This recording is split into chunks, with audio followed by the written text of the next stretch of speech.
এই শালা, তোর গাড়ি নিয়ে ভার্সিটির মাঠে আসার 7 মিনিটে ছেড়ে দিব। আমায় তো মেরেই ফেলছিলি, তোকে তো খুন করা লাগে। ওই হারামজাদা, বাইর হ, বাইর হ গাড়ি থেকে। মিহুর কথা শুনেও গাড়ি থেকে কারো বের হওয়ার নাম নেই। তার উপর গাড়ি একটু ব্যাকে নিয়ে মিহুর পাশ কেটে চলে গেল। মিহুর দেমাগ এতেই চটে গেল। ধুলো ছাড়তে ছাড়তে গাড়িতে থাকা ব্যক্তিটিকে ভীষণ বকতে থাকলো। ক্যান্টিনে পৌঁছে মিহু দেখতে পেল তিথি, পিয়াস, চৈতি, বিপুল সবাই বসে আড্ডা দিচ্ছে। ওদের আড্ডা দিতে দেখে মিহুর রাগ যেন সপ্তম আকাশে পৌঁছে গেল। ওদের কাছে গিয়ে বলতে শুরু করলো, ওই হারামিরা এক একটা বান্দর বান্দরনি। এদিকে আমি অ্যাক্সিডেন্ট হয়ে বসে আছি আর তোরা আড্ডা মারছিস। কই, তুই তো ঠিকই আছিস। তোর অ্যাক্সিডেন্ট হয়েছে বলে তো মনে হচ্ছে না রে। তার মানে তোরা কি আমি হসপিটালে ভর্তি হলে খুশি হতি? না বেবি, তোমার কিছু হোক আমরা কেউ এমন চাইতে পারি বলো? তুমি শুধু শুধু আমাদের ভুল বুঝছো। ওই, তোরা মিহুর সাথে কি ঢং করতেছিস? ওর কোথাও লাগছে নাকি আগে দেখ। ও হ্যাঁ রে, তোর কোথায় লেগেছে? আর এমন হলো কিভাবে? আর কইস না বোন, এক হারামজাদা আমার মার্ডার করতে চাচ্ছিল মনে হয়। শালার অ্যাটিটিউড দেখে আমি অবাক। একে তো আমায় গাড়ি দিয়ে ধাক্কা দিল, তার উপর আমায় সরি না বলেই গাড়ি নিয়ে পাশ কাটিয়ে চলে গেল। শালাকে ধরতে পারলে এমন মায়ের দিব যাতে জিন্দেগিতে না ভুলে। আচ্ছা, হয়েছে হয়েছে, তোরা এখন থামবি? এইখানে আই বস আর বল কে কেমন করেছে, আমরা দেখে নেব। দেখলে কি আর তোমাদের বলতাম নাকি? সবাই অবাক হয়ে বলল, মানে? আরে বেটা তো গাড়ি থেকেই বের হয়নি, আর কালো কাজ থাকায় দেখতেও পারিনি। খুব ভালো করেছিস। আচ্ছা, টেনশন করিস না, আমরা খুঁজে বের করব আর তাকে সেই ধোলাই দেব, কেমন? হ্যাঁ। ওরা সবাই গল্পগুজব করতে থাকে। এর মাঝে মিহুর পেছন থেকে দাঁড়িয়ে নিজের জায়গায় একদম স্থির হয়ে দাঁড়িয়ে আছে মিহু। একটু নরমচরণ হলেই ও শেষ। এক পায়ের ওপর ভর দিয়ে বেঞ্চের ওপর দাঁড়িয়ে থাকা কতটা কঠিন তা আজ বুঝতে পারল মিহু। একটু টু শব্দও করতে পারছে না। যদি কোনো কথা বলে সে, তাহলে হাতের ওপর বেতের বাড়ি পড়বে। এই ভয়ে আরও চুপসে আছে সে। Excuse me. কথাটি যে বলল তাকে দেখে পিয়াস, তিথি, চৈতি ও বিপুল সবাই দাঁড়িয়ে যায়। মিহু ওদেরকে এভাবে দাঁড়াতে দেখে বলে, তোরা দাঁড়িয়ে পড়লি কেন? বস না। আর আপনি কে? মিহুর সামনে যে দাঁড়িয়ে আছে সে যেন একটি দুধের সাগরের মধ্যে থেকে উঠে এসেছে। এতটা ফর্সা কেউ হতে পারে বলে মিহুর যা ভুল ধারণা ছিল তা আজ তা প্রমাণ পেল। ছেলেটির গায়ের রং যেমন ফর্সা তেমনই তাকে দেখতে। ছেলেটিকে দেখে মিহু হাঁ করে তাকিয়ে আছে। এরপরে ছেলেটি শান্তভাবে বলে ওঠে, সরি। মিহুর কপালে হালকা ভাঁজ পড়ে। তারপর সে কিছুটা অবাক হয়ে ওনাকে প্রশ্ন করে, আপনি কে ভাইয়া? আর সরি বা কাকে বলছেন? চোখ থেকে সানগ্লাসটি সরিয়ে হালকাভাবে চোখের পলক ফেলে ছেলেটি। চোখের পলক ফেলার এমন বিশেষ প্রতিক্রিয়া দেখে মিহু হতবাক হয়ে আছে। চোখের পলক কিভাবে ফেলতে হয় তা এই ব্যক্তিটির কাছ থেকে শিখতে হবে মিহুর। তবে এখন এসব ভাবনা চিন্তা বাদ দিয়ে ঠোঁটের কোণে হালকা হাসি গুঁজে নিয়ে সামনে থাকা ব্যক্তিটির উদ্দেশ্যে বলে ওঠে, আপনি কি কিছু করেছেন যে সরি বলছেন? এবার ছেলেটি চোখ উল্টিয়ে মিহুর চোখের দিকে তাকায়। তখন গাড়িটা আমি চালাচ্ছিলাম, আমি বুঝতে পারিনি আপনি কোথা থেকে সামনে চলে এলেন। আপনাকে এই জন্যই সরি বলতে আসা। মিহু এতক্ষণ মনে মনে চিন্তা করছিল ছেলেটি কি সুন্দর কি ভালো, কিন্তু যখন শুনলো ওকে গাড়ি চাপা দিয়েছিল ইনি, তখন মনে মনে করা সব চিন্তা বাদ দিয়ে বলে উঠল, ও তাই নাকি? নিজের চোখ রসগোল্লার মতো বড় বড় করে কোমরে 2 হাত রেখে ছেলেটির অনেকটা ক্লোজ গিয়ে মিহু বলে কথাটি। মিহুর এমন আচরণে ছেলেটি হালকা অবাক হওয়ার ভঙ্গিমা করে। তবে মিহুকে এমন দেখে তার হাসিও পায়। হাসিটা মনে মনে কন্ট্রোল করে মিহুকে বলে, আমি তখন বুঝতে পারিনি। বুঝতে পারেননি? তাহলে বুঝতে পারলে তো গাড়িটা আমার উপর চালিয়েই দিতেন। ওদিকে পিয়াস, তিথি, চৈতি, বিপুল সবাই হাঁ করে দাঁড়িয়ে আছে। কিছু বলতেও পারছে না, কারণ মিহুর যখন রাগ হয় তখন ওকে কেউ থামাতে পারে না। মিহু মাথা চুলকে কি যেন চিন্তা করলো। ছেলেটি মিহুর এমন অবস্থা থেকে রাগ করলেও হালকা বিরক্তি নিয়ে বলে উঠল, আপনাকে আমি সরি বলেছি, এখন সরিটা গ্রহণ করা বা না করা আপনার ব্যাপার। তবে আমি চাই আপনি সরি গ্রহণ করুন। একটা মানুষ নিশ্চয়ই অকারণে কাউকে আঘাত করতে চাইবে না, তাই না? সো তাড়াতাড়ি গ্রহণ করলে করুন, আমার ক্লাসে যেতে হবে। মিহু সামান্য কেশে ভ্রু নাচিয়ে বলে, ক্লাস? আমরা মনে হয় সবাই ঘাস কাটি, তাই না?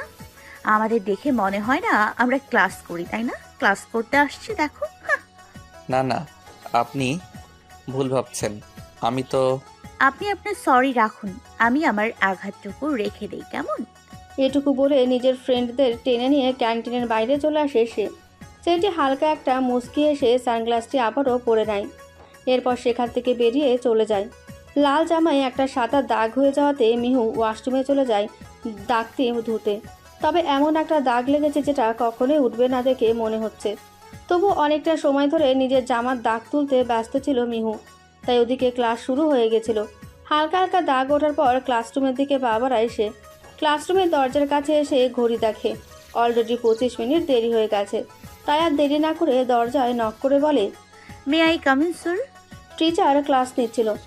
তবে এমন কথায় ক্লাস থামিয়ে ঘুরে তাকায়, কারণ এত লেট করে কে আসবে এই সময়। ঘুরে তাকানোর পর থেকে মিহু দাঁড়িয়ে আছে।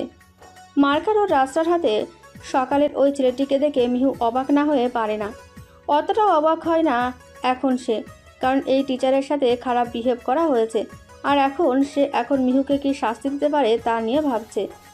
Please coming. টিচার বলে ওঠে। মিহু এটা শুনে খুব খুশি হয়, তাই দেরি না করে রুমে ঢুকে নিজের ফ্রেন্ডের কাছে একটা সিটে বসতে নেয়।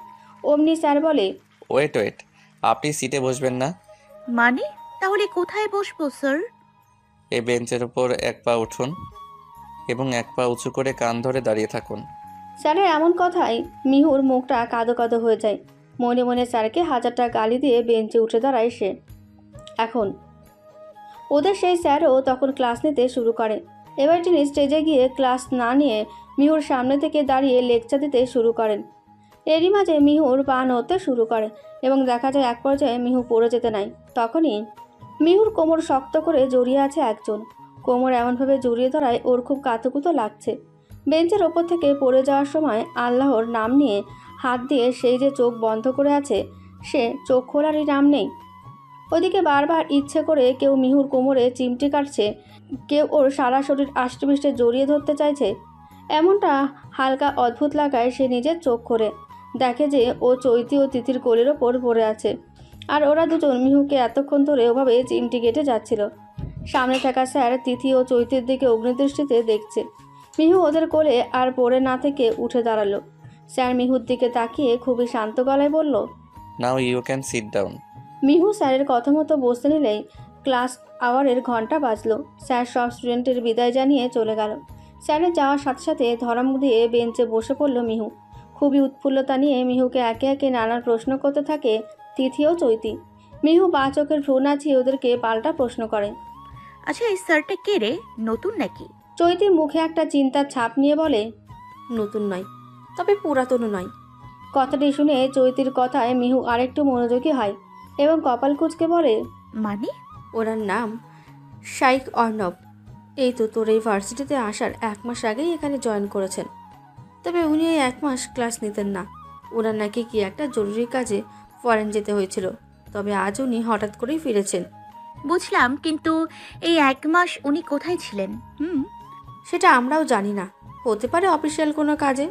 হুম তবে জানিস একটা অদ্ভুত জিনিস, উনি কারোর সাথে তেমন কথা বলেন না। ক্লাস নেওয়া শেষ, ওনার কাজও শেষ।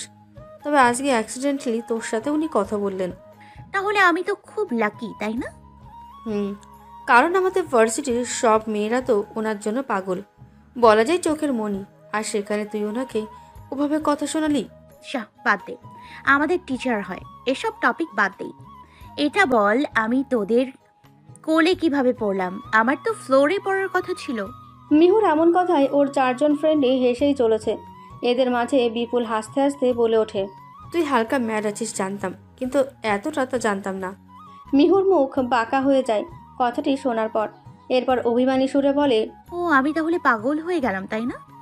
তা নয় তো কি, তুই তো একদম স্যারের গায়ের ওপর পড়তি, কিন্তু স্যার হাত দিয়ে হালকা ধাক্কা দিয়েছিলেন, যার জন্য তুই ওদের কোলের ওপর পড়েছিলি। বুঝেছিস? এই ব্যাপার। আচ্ছা শোন, তোরা থাক, আমি আজকে আসি, কেমন? মিহুর কথা শুনে ওরা সবাই মুখ গোমরা করে ফেলে। চৈতি ঠোঁট উল্টিয়ে কাঁদো কাঁদো সুরে মিহুকে বলে, কেন রে, একটা ক্লাসই তো হলো মাত্র, এখনই কেন যাবি? ধুর, আমি কি একেবারে যাচ্ছি নাকি? আধা ঘন্টা পর তো আবারও চলে আসবো। ও, কিন্তু কেন? অত কেন এর উত্তর দিতে পারবো না, ফিরলেই বুঝতে পারবি। মিহু কথাগুলো বলে কাঁধে ব্যাগ ঝুলিয়ে চলে গেল। আধ ঘন্টা পর মিহু ফিরে আসলো। চৈতিকে ফোন করে জানতে পারলো ওরা সবাই ক্যান্টিনে। এক মুহূর্ত দেরি না করে ক্যান্টিনে চলে গেল মিহু। ক্যান্টিন 1.5-2 ঘন্টা আগেও অন্যরকম ছিল, কিন্তু এখন দেখে মনে হচ্ছে কেউ সাজিয়েছে। তিথি চৈতি মুখ ফুলিয়ে বসে আছে। ওদিকে মিহু পেছন থেকে এসে চৈতির চোখ ধরে ফেলল। চৈতি বারবার কাতরাচ্ছে চোখ ছাড়ানোর জন্য, তবুও মিহু ওকে ছাড়ছে না।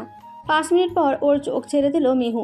চৈতির চোখ খোলার সাথে সাথে ওর ফ্রেন্ডরা সহ ক্যান্টিনে থাকা সবাই একসাথে বলে ওঠে, হ্যাপি বার্থডে টু ইউ চৈতি। এমন কিছুর কথা চৈতি কল্পনাতেও কল্পনা করেনি। সবাই মিলে এভাবে ওকে সারপ্রাইজ দেবে এটা ভেবেই ওর চোখে জল চলে এলো। টেবিলের ওপর থাকা কেক পাশে থাকা চাকু দিয়ে 5 জনে মিলে কাটলো। বিকেলে 5 জন একসাথে একটা রেস্টুরেন্টে ঢুকলো এবং আজকে চৈতি ওদের ট্রিট দিল। সারাটা দিন অনেকটা মজা করে যে যার বাসায় চলে আসলো ওরা। রাত্রি 2টো বাজতে চলেছে। একটা ছেলে রাতভর বাড়ি থেকে বাড়ি ফিরছে, এক হাতে টর্চ এবং এক হাতে মোবাইল ফোন। রিক্সাওয়ালা এত রাতে গলির ভেতরে ঢুকতে পারবে না বলেছিল, তাই মেন রোডের পাশে ছেলেটিকে নামিয়ে দেয়। এখন গলিটা শুনশান হবারই কথা। রাত যেখানে 2টো বাজে, ছেলেটি শান্ত পায়ে হেঁটে যাচ্ছে বাড়ির পথে।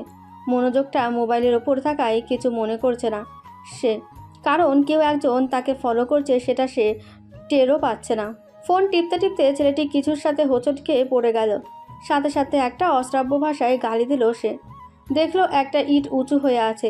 ইটের ওপর একটা লাথি মেরে এবার নিজের চলার পথে মনোযোগ দিল। ছেলেটি বুঝতে পারছে কেউ ওকে ফলো করছে। একটু দূর গিয়ে থেমে চারপাশে টর্চ ঘুরিয়ে দেখল, না, কোথাও কেউ নেই। সে মনে করলো হয়তো মনেরই ভুল। যেতে যেতে একটা হাত ছেলেটির কাঁধে পড়ল। ছেলেটির যায় অবস্থা, কারণ এত রাতে কেউ কে এভাবে ফলো করবে। সামনে থেকে যতটুকু ঘাড় ঘোরালে একজনকে দেখা যায়, ছেলেটিও ততটুকুই ঘাড় ঘোরালো এবং দেখলো সম্পূর্ণ কালো সাজে একজন ওর দিকে মুখ করে আছে। মুখে একটা কালো মাস্ক থাকায় বোঝা যাচ্ছিল না মানুষটিকে। ছেলেটি এসব দেখে এক চিৎকার দিয়ে সেকেন্ডের মধ্যেই দৌড়ে পালালো এবং কালো ব্যক্তিটি রাস্তার পাশের দেওয়ালে সজোরে লাথি মারল এবং রাগে ফুঁসতে ফুঁসতে চলে গেল। সকাল হতে না হতেই মিহুর মোবাইলে একটা মেসেজ আসে। মেসেজটা দেখে মিহু আর এক মুহূর্তও দেরি করে না। কাঁধে ব্যাগ ঝুলিয়ে বাসার সবাইকে বিদায় দিয়ে কোনো এক উদ্দেশ্যে বেরিয়ে পড়ে। সমস্ত রুমে ধোয়া। মিহু ও বিপুল কাঁচতে কাঁচতে রুমে ঢোকে। রুমে সিগারেটের ধোয়ার পরিমাণ এত বেশি যে কিছু দেখা পাওয়া মুশকিল।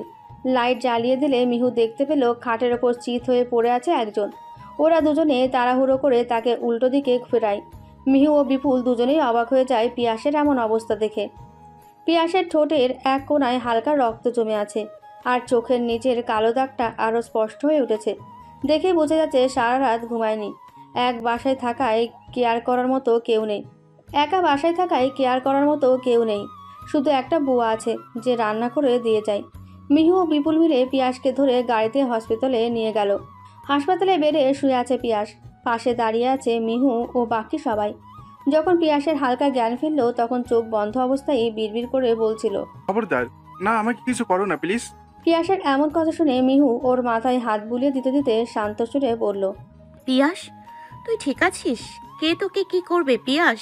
পিয়াসের কানে মিহুর কথাগুলো পৌঁছাতেই দুরমুর করে উঠে বসলো সে। ওর এমন হঠাৎ উঠে বসায় বাকিরা হালকা অবাক হলো। ওরা সবাই একটাই প্রশ্ন জিজ্ঞেস করতে থাকলো। এমন প্রশ্নে পিয়াস অনেকটা ঘাবড়ে গেল। বেডের পাশে থাকা স্যালাইনটি ছুড়ে দিল ফ্লোরে। বিপুল ওকে যতই শান্ত করার চেষ্টা করছে ও ততই রেগে যাচ্ছে। এক পর্যায়ে ডাক্তার এসে পিয়াসকে একটা ঘুমের ইঞ্জেকশন দিয়ে দিল। কিছুক্ষণের মধ্যেই পিয়াস ঘুমিয়ে পড়ল। পিয়াসের এমন কাণ্ডে মিহু ও বাকিরা অনেকটা ভয় পেয়ে গেছিল। চৈতি কান্না করছে, কারণ পিয়াস ও চৈতির মাঝে বন্ধুত্বের চেয়েও বেশি কিছু আছে। মিহু চৈতিকে সান্ত্বনা দিচ্ছে। বিকেলের দিকে ওরা পিয়াসকে বাসায় নিয়ে যায়। পিয়াস খুব একটা কথা বলে না ওদের সাথে। এই ব্যাপার নিয়ে ওরা সবাই টেনশনে আছে, কারণ এই একদিনের মাথায় এমন কি হলো যে পিয়াসের অবস্থা এমন পর্যায়ে গিয়ে পৌঁছালো। পিয়াস বরাবরই পলিটিক্স নিয়ে থাকতে পছন্দ করে। ভার্সিটিতে পলিটিক্সে ওর বেশ নামডাক আছে। নিজের ফ্রেন্ডেরও সবসময় ঝামেলা থেকে বের করে, আবার নিজেও ঝামেলায় পৌঁছায়। সন্ধ্যার দিকে মিহু, চৈতি, তিথি ও বিপুল পিয়াসের কাছ থেকে বিদায় নিয়ে চলে আসে। রাত 8টা। একটা সুবিশাল বাংলো বাড়ির বিশাল ডাইনিং টেবিলে বিভিন্ন রকম খাবার সাজানো রয়েছে। যিনি খাবারগুলো খাবেন তার জন্য ডাইনিং এরিয়ার পাশে রয়েছে 4 জন সার্ভেন্ট। কিছুক্ষণ পর সিঁড়ি বেয়ে একজন নেমে এলো। তার আসার সাথে সাথে সব সার্ভেন্ট একে একে নিজের কাজ শুরু করতে লাগলো। কেউ খাবার এগিয়ে দেওয়া, কেউ গ্লাস এগিয়ে দেওয়া, কেউ মুখ মুছে দেওয়া, আবার কেউ হাত ধুয়ে দেওয়া। এত সুখ খুব ভাগ্য করে পায় মানুষ। এত সুখ থাকার পরও এই মানুষটি প্রতি রাতে নিজের অন্তরালে চোখের জল ফেলে। কিছু কষ্ট বুকে নিয়ে বেঁচে থাকা কঠিন, তবুও মানুষটি আজও বেঁচে আছে। কোনো কিছুর প্রতীক্ষায়, কোনো কিছুর জেদে, নয়তো কারো থেকে কিছু ছিনিয়ে নিতে। নিজের স্কুটি নিয়ে ভার্সিটির উদ্দেশ্যে রওনা দেয় মিহু। মিহুর স্কুটিটা পিঙ্ক কালারের এবং সে তার এই স্কুটিটা প্রচণ্ড ভালোবাসে। স্কুটিতে কেউ হালকা দাগ দিলে মিহু রেগে যায়। তাহলে যদি সেটার সামনের লাইট কেউ ভেঙে দেয়, তার কি অবস্থা হতে পারে বলে আপনাদের মনে হয়? স্কুটি চালাচ্ছে আর গুনগুন করে গান গাইছে। এর মাঝে একটা বয়স্ক লোককে দেখে মিহুর চোখ আটকে যায় সেখানে। এতে সামনে কি আছে তা খেয়াল না করে গাড়ি চালাতে থাকে। ওদিকে একজন নিজের গাড়ির সাথে ধাক্কা দেয় মিহুকে। ধাক্কাটা আসতে লাগায় নিজেকে সামলে নেয় মিহু। তবে ওর ফেভারিট স্কুটির সামনের লাইটের কাঁচ ফেটে গুঁড়ো গুঁড়ো হয়ে যায়। তা দেখে মিহু নিজের স্কুটি থেকে নেমে কান্না শুরু করে দেয়। এরপর নিজের ব্যাগ থেকে পানি ভর্তি বোতলটা বের করে এবং গিয়েই দেয় গাড়ির সামনের কাঁচের ওপর এক বাড়ি, যার ফলে গাড়ির সামনের কাঁচটা না ভাঙলেও অনেকটাই ফেটে যায়। গাড়িতে থাকা লোকটি মিহুর এমন ব্যবহারে রেগে বেরিয়ে আসে। মিহু একটা কালো থ্রি পিস পরেছে, চুলগুলো বিনুনি করা, কাঁধে ব্যাগ ঝোলানো। মিহুকে দেখতে যতটা সাদাসিধে মনে হবে ও ততটাই চালাক। যাই হোক, এখন আসল কথায় আসি। লোকটি গাড়ি থেকে বেরিয়েই বলল, এই মেয়ে, তুমি আমার গাড়ির কাজ কেন ভাঙলে? আপনি আমার স্কুটির সামনের লাইট কেন ভাঙলেন, আগে সেটা বলুন। How cheap! তোমার গাড়ির কাজ আমি ভাঙবো কেন? ওটা তো আমার গাড়ির থেকে লেগে ভেঙেছে, আমি তো ভাঙিনি। ও তাই নাকি? আমিও তো আপনার গাড়ির কাজ ভাঙিনি, আবার এই বোতলটা পড়ে ভেঙে গেছে। ওই মেয়ে, মুখে মুখে তর্ক করা তো ভালোই শিখেছ। বাবা মা কি শিক্ষা দেয়নি? এরপরই ছেলেটির গালে ঠাস করে একটা থাপ্পড় পড়ে। আসলে কি মিহু ওর বাবা মাকে প্রচুর ভালোবাসে। বাবা মার সম্বন্ধে কেউ কিছু বললে মিহুর মাথা গরম হয়ে যায়। তবে আজ পর্যন্ত মিহুর বাড়ির আশেপাশের লোকজন জানে মিহু ওর বাবা মাকে নিয়ে ততটা আধিক্যতা করে না যতটা ভালোবাসা মানুষের কাছে বলে বেড়ায়। থাপ্পড়টা গালে পড়তেই ছেলেটি আর এক মুহূর্ত দেরি করে না। ভরা পাবলিকে একটা মেয়ের হাতে থাপ্পড় না খাওয়াচ্ছে গাড়ি নিয়ে চলে যাওয়াটাই শ্রেয় মনে করে ছেলেটি। সেটি চলে যাওয়ার পর মিহু রাগে ফুঁসতে ফুঁসতে স্কুটি নিয়ে ভার্সিটি চলে আসে। ভার্সিটি পৌঁছে তিতুর কাছে জানতে পারে পিয়াস কিছুদিন ভার্সিটি আসবে না। মিহু এই বিষয়ে আর খুব একটা জোর দেয় না, কারণ সে জানে পিয়াসের শরীর ঠিক হলে এমনি আসবে। কিছুক্ষণ পর একজন পিয়ন এসে মিহুকে জানায় অর্ণব তাকে ডেকে পাঠিয়েছে। মিহু জানায় তিথি সাথে আসলে হবে নাকি। পিয়ন বলে মিহুকে একাই ডেকেছেন। তিথিও কিছুটা অবাক হয়, যে স্যার কারোর সাথে কথাই বলে না ঠিক মতো, আর সে মিহুকে একা ডেকে পাঠিয়েছে। অদ্ভুত। তিথিকে ক্যান্টিনে বসিয়ে পিয়নের সাথে চলে যায় অর্ণবের রুমে। সেখানে মিহুকে পৌঁছে দিয়ে পিয়ন চলে যায়। মিহু সরু দৃষ্টির সামনে বসে থাকা অর্ণবের ওপর। অর্ণবও মিহুর দিকে তীক্ষ্ণ দৃষ্টিতে তাকিয়ে আছে। আস্তে আস্তে অর্ণব চেয়ার থেকে উঠে দাঁড়ায়। পেন স্ট্যান্ড থেকে একটা পেন্সিল তুলে নিয়ে মিহুর দিকে এগোতে থাকে তিনি। মিহুর কপাল কুঁচকে যায়। মিহুকে এভাবে দেখে অর্ণবের ঠোঁটের কোণে হালকা হাসি ভেসে ওঠে। মিহু পেছাতে পেছাতে দেওয়ালের সাথে ঠেকে যায় এবং অর্ণব এতক্ষণে মিহুর আরও কাছে চলে আসে। হাতে থাকা পেন্সিলের মাথা দিয়ে মিহুর গালে স্লাইড করে অর্ণব। এতে মিহু খানিকটা ভয় পেয়ে যায়। একটু ভারী কণ্ঠে বলে, কি করছেন এসব স্যার? মিহুর এই অবস্থা থেকে অর্ণব হো হো করে হেসে দেয়। অর্ণবকে দেখে মিহুর মনে হচ্ছে সে কোনো জোকস বলেছে, তাই কপাল কুঁচকে আবারও জিজ্ঞেস করে, আপনি হাসছেন কেন স্যার? আমি কি এমন বললাম, আর আমাকে এভাবেই বা ডাকার কারণ কি?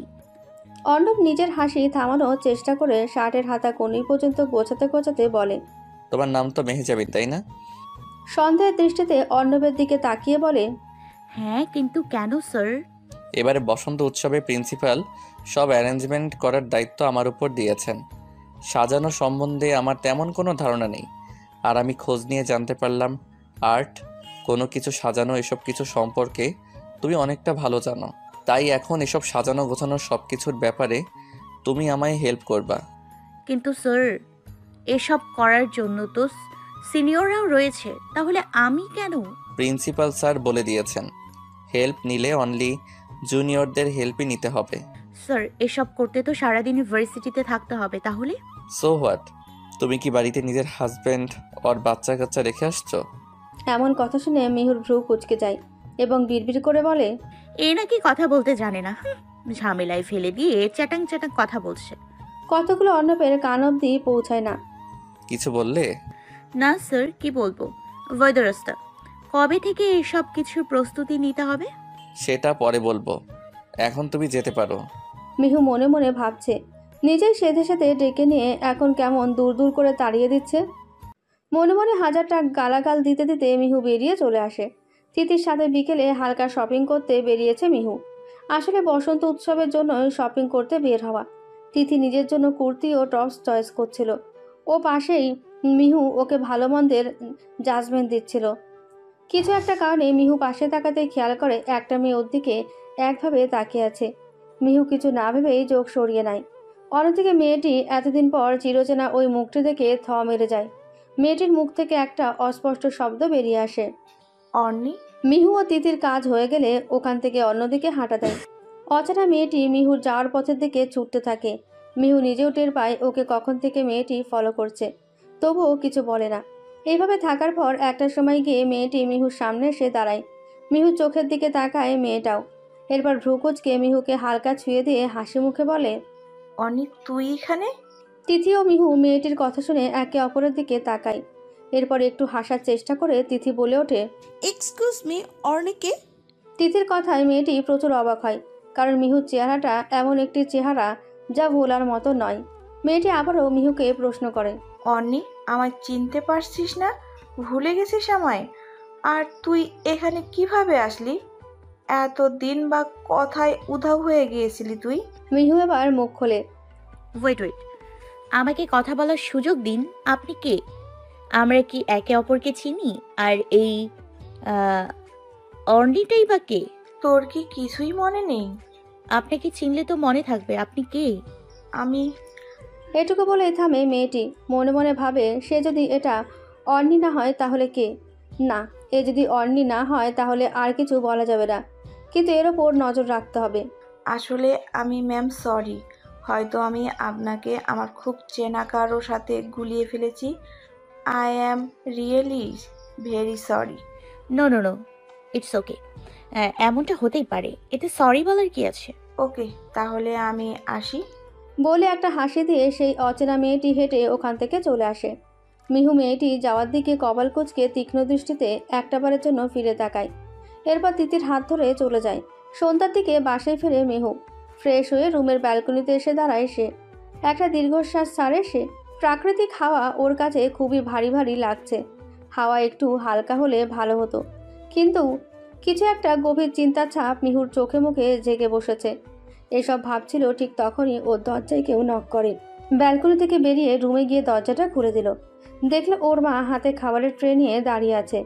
ওর মাকে সাপ বলে দিল ভালো লাগছে না, যখন ইচ্ছে হবে নিজেই খেয়ে নেবে। এরপর দরজাটা ওনার মুখের ওপরই লাগিয়ে দিল। বিছানায় একটা পুরনো ডায়েরি নিয়ে বসে এরপর কিছু একটা লিখে আবারও ডায়েরির জায়গায় রেখে দিল। রুমের লাইট অফ করে দিয়ে শুয়ে পড়ে। মিহু রুমের লাইট অফ করা দেখে ওর মা খাবারের ট্রে ফেরত নিয়ে যায় এবং নিজে গিয়ে খেয়ে নেয়। ঘড়ির কাঁটায় রাত 2টো ছুঁই ছুঁই। আজ আবারও সেই এক জায়গায় একটা মেয়েকে চেয়ারে বাঁধা অবস্থায় বসানো। তার পাশে 2-1টি ছেলেরা আছে এবং মেয়েটির সামনে সেই কালো কোট পরা ব্যক্তিটি। তবে আস্থার মুখে মাস্ক নেই। চেয়ারে বসে থাকা মেয়েটি কালো কোট পরা মানুষটির চোখে ভয়াত দৃষ্টিতে তাকিয়ে আছে। ওই মানুষটার চোখ দেখে মেয়েটির গলা শুকিয়ে আসছে। টেবিলের ওপর থাকা ট্যাটু মেশিনটি হাতে নিয়ে মেয়েটির পিঠে সেই একই চিহ্ন আঁকতে লাগলো। এতে করে মেয়েটি চিৎকার করে পুরো রুমটা ভিজিয়ে তুলছিল।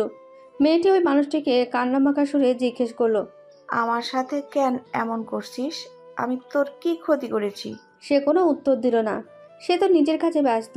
মেয়েটি চিৎকার করে বলে উঠল, আমাকে প্লিজ মারিস না অন্নি, প্লিজ, তোর কাছে হাত জোর করে অনুরোধ করছি, আমায় মারিস না।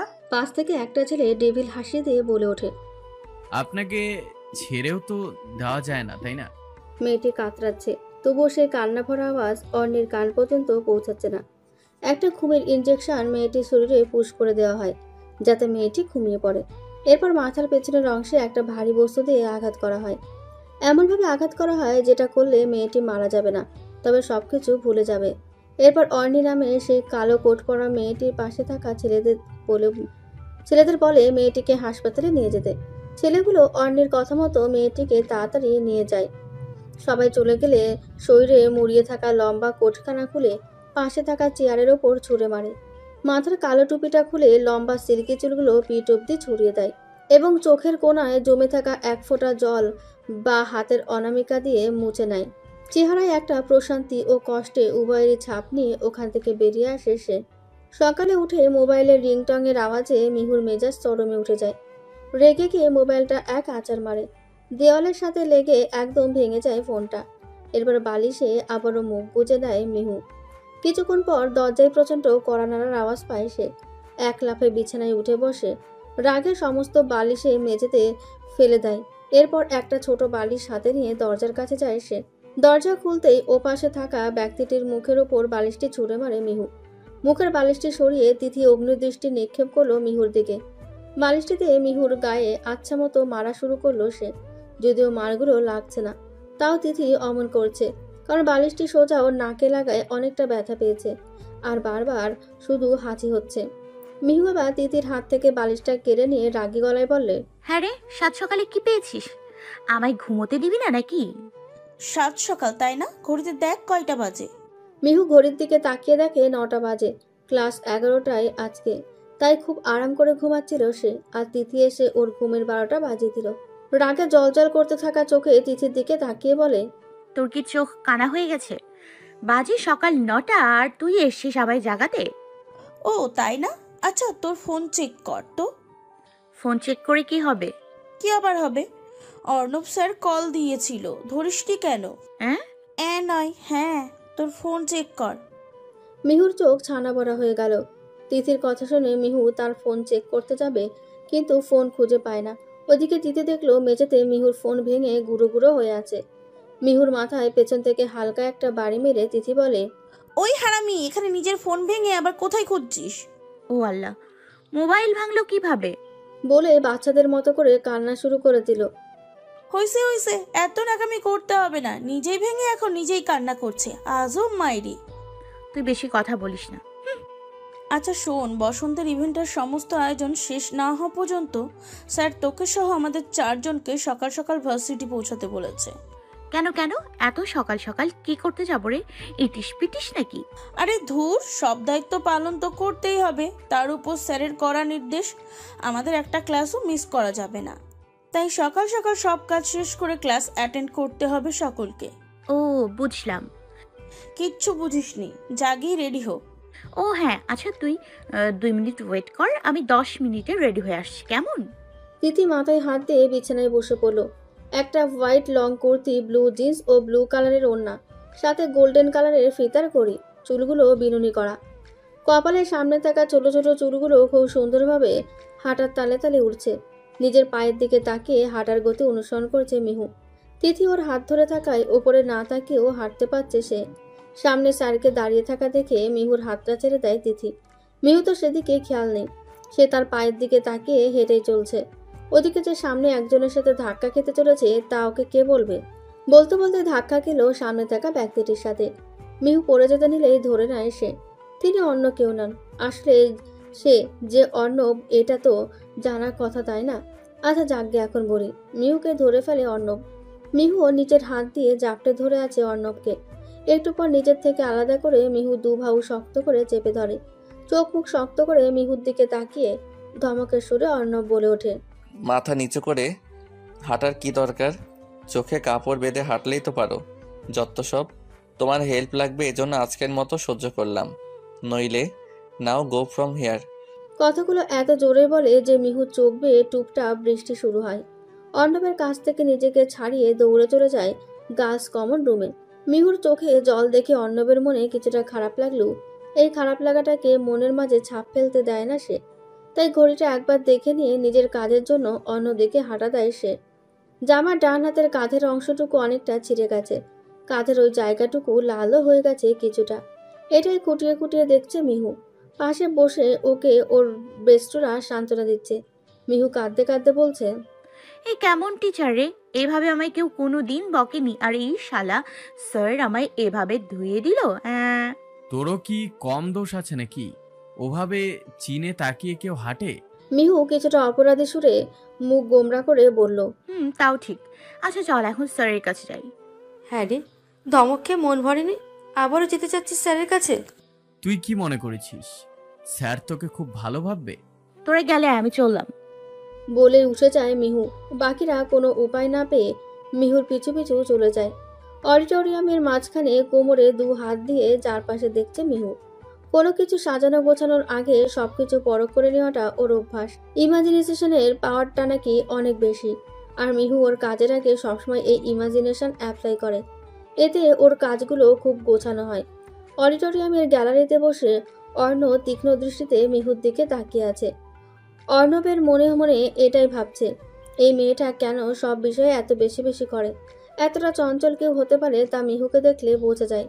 একবার ঘড়ি দেখছে, একবার মিহুর দিকে তাকাচ্ছে। মিহু তার ওই একই ঢঙে দাঁড়িয়ে আছে। এভাবে দাঁড়িয়ে থাকতে থাকতে যখন প্রায় ক্লাস টাইম চলে এলো, তখন অর্ণবের রাগ সহ্যের সীমা ছাড়িয়ে গেল। এভাবে শুধু দাঁড়িয়ে থেকে মিহু কি পাচ্ছে সে জানে না, তবে মিহুকে এখন আচ্ছা মতো মার দিলে অর্ণবের গায়ের জ্বালা মিটত। সে ভাবছে, পাগল নাকি মেয়েটা। হঠাৎ অর্ণব স্টেজে উঠে মিহুকে টান দিয়ে নিজের একদম কাছে টেনে নেয়।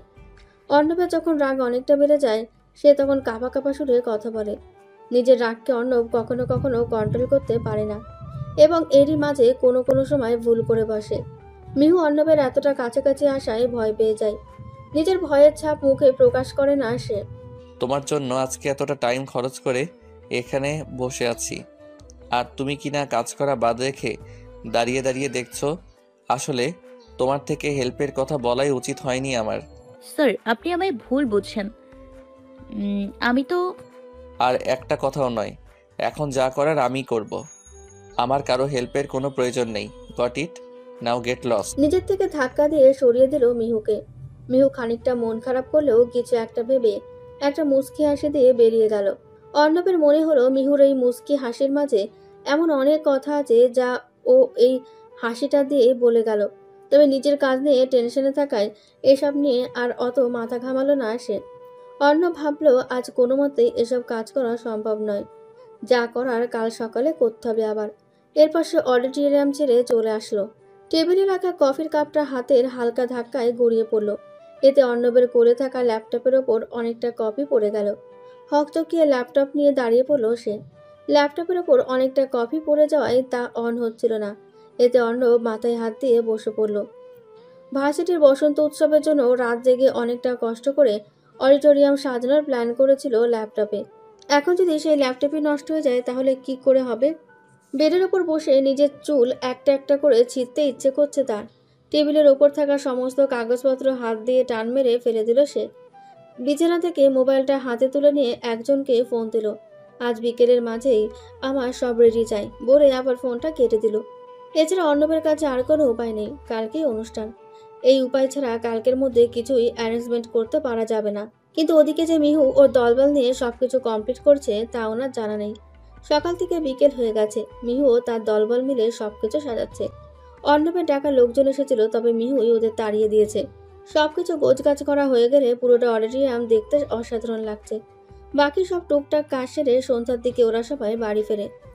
অর্ণবকে এখন অনেকটা রিল্যাক্স লাগছে। ভার্সিটিতে খোঁজ নিয়েছিল, কাজ শেষ এটা জানার পর আর অন্য কোনো খোঁজ নেয়নি, প্রয়োজনও মনে করেনি সে। কাজ করতে করতে হাত পা অবশ হয়ে পড়েছে মিহুর। বাসায় ফেরার পর শুধু ড্রেস চেঞ্জই করে সে যে বিছানায় গা এলিয়ে দিয়েছে আর ওঠেনি। খুব আরাম করে ঘুমাচ্ছে মিহু। তবে কাল যে ওর সাথে কি হতে চলেছে তাও ও নিজেও জানে না। নীল রঙের একটা পাঞ্জাবি, সাদা গ্যাবার্ডিন প্যান্ট, বা হাতে ঘড়ির বদলে একটা কালো ফিতা, চুলগুলো জেল দিয়ে সেট করা। সব মিলিয়ে অন্নবাজকে সব মেয়েকে মেরেই ফেলবে নিজের লুক দিয়ে, এমন লাগছে। এমনিতেও ভার্সিটির প্রতিটা মেয়ে অর্ণব স্যার বলতে পাগল, কিন্তু অর্ণব স্যার কারোর সাথে সেরকম কথা না বলায় কোনো মেয়ে লাইন মারা চান্স পায় না বললেই চলে।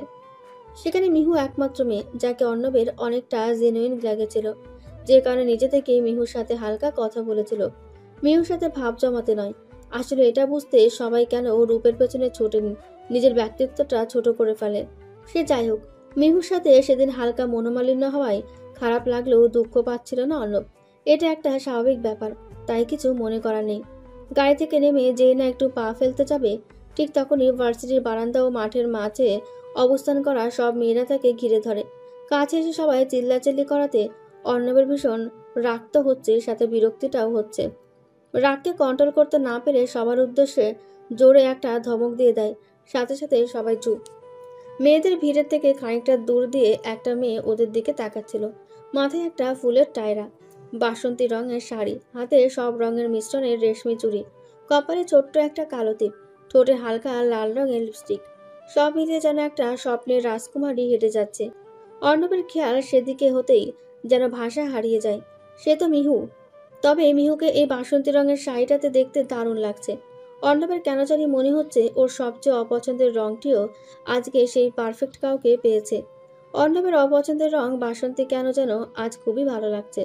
মিহু শুধু এদিক ওদিক নজর বুলাচ্ছে। একটু আগেই হোঁচট খেয়ে পড়ে গেছিল সে। অডিটোরিয়ামের পর্দার পেছনে অনেক তার থাকায় সেই তারে বেঁধে পড়েছিল। তাই চারিদিকে তাকিয়ে দেখছে কেউ ওর পড়ে যাওয়া দেখে ফেলেছে কিনা। কাউকে না দেখে হাসি মুখে উঠে গেল সে। ওদিকে আড়ালে দাঁড়িয়ে যে একজন হাসছে সেটা মিহু টের পায়নি। অবশ্য মিহুকে হোঁচট খাওয়ানোর পেছনে তারই হাত। অর্ণবের কাছে মনে হয়েছিল মিহু ওকে অ্যাটিটিউড দেখায়, তাই মিহুর ওই রকম অ্যাটিটিউড ভাঙানোর জন্য একটা তার এমনভাবে ফ্লোরে বেঁধে রেখেছিল যাতে পা বাঁধলেই মিহু পড়ে যায়। মিহুর পড়ে যাওয়াতে অর্ণবের বেশ শান্তি লাগছে এখন। নিজেকে একটু সময়ের জন্য বীর পুরুষ মনে হচ্ছে তার। সে যাই হোক, অডিটোরিয়ামের সাজানো দেখে অর্ণব ভীষণ খুশি। নিজের বাঁ কাঁধে নিজেই দুটো বাড়ি দিয়ে বলছে, বাহ অর্ণব বাহ, একদিনের মাঝে এত সুন্দর ডেকোরেশন, নিজেকে নোবেল দিলে ধন্য লাগতো। মিহুর এখন কপাল চাপড়ানোর ইচ্ছে হচ্ছে। কখন থেকে তিথি ও চৈতিকে খুঁজে যাচ্ছে, কিন্তু কোথাও খুঁজে পাচ্ছে না। ওদিকে বিপুল ও পিয়াস কোথায় যাওয়ার কথা বলে ওকে একা রেখে চলে গেল। এই কদিনে পিয়াস অনেকটাই আগের মতো হয়ে গেছে। ওদিকে অনুষ্ঠান শুরু হতে চলেছে। মিহু নিজেকে ভালোবাসা, অনুভূতি এসব থেকে দূরে রাখে। ভার্সিটিতে আসার পর কদিনের মাঝেই অনেকে ওকে প্রপোজাল পাঠিয়েছিল, কিন্তু ও সবাইকে রিজেক্ট করেছে। এর মাঝে স্টেজে অর্ণব স্যারের আগমন ঘটল। অর্ণবের চোখ মিহুর চোখে পড়তে মিহু চোখ সরিয়ে নেয়। মনে মনে অর্ণবকে হাজার গালাগাল দিতে থাকে। তখন অর্ণবকে সব মেয়েরা ঘিরে ধরায় মিহু ভাবে, গ্যালারিতে বসে এসব ভাবতে ভাবতে একটা আওয়াজ ওকে বেশ বিস্মিত করে দেয়। মাইকে নিজের নামের অ্যানাউন্সমেন্ট শুনে মিহু অনেকটা অবাক হয়। কী কারণে, কেন এবং কিসের জন্য ওর নাম মাইকে অ্যানাউন্সমেন্ট করা হলো তা জানতে এবার ভালো করে কান পেতে সবকিছু শুনল। সেখানে তার সেই বদমাইশ অর্ণব স্যার এটাই বলেছে, আজকের পুরোটা অনুষ্ঠানে শুরু থেকে শেষ পর্যন্ত সকল পারফরমেন্সের অ্যাঙ্কারিং করবেন অপর্ণা মেহজাবিন ওরফে মিহু, প্রাণীবিদ্যা বিভাগ, অনার্স 2য় বর্ষ। ডান হাতে মাইক ও বাঁ হাতে একটা সাদা কাগজ নিয়ে বোকার মতো স্টেজে দাঁড়িয়ে আছে মিহু।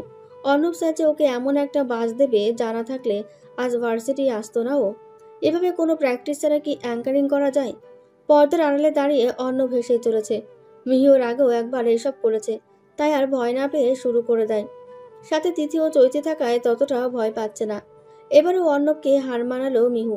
অর্ণবের ধারণা ছিল মিহু এসব অনুষ্ঠান পরিচালনা পারবে না, কিন্তু এত ভালোভাবে অনুষ্ঠান পরিচালনা করায় সবাই মিহুকে বাহবা দিচ্ছে।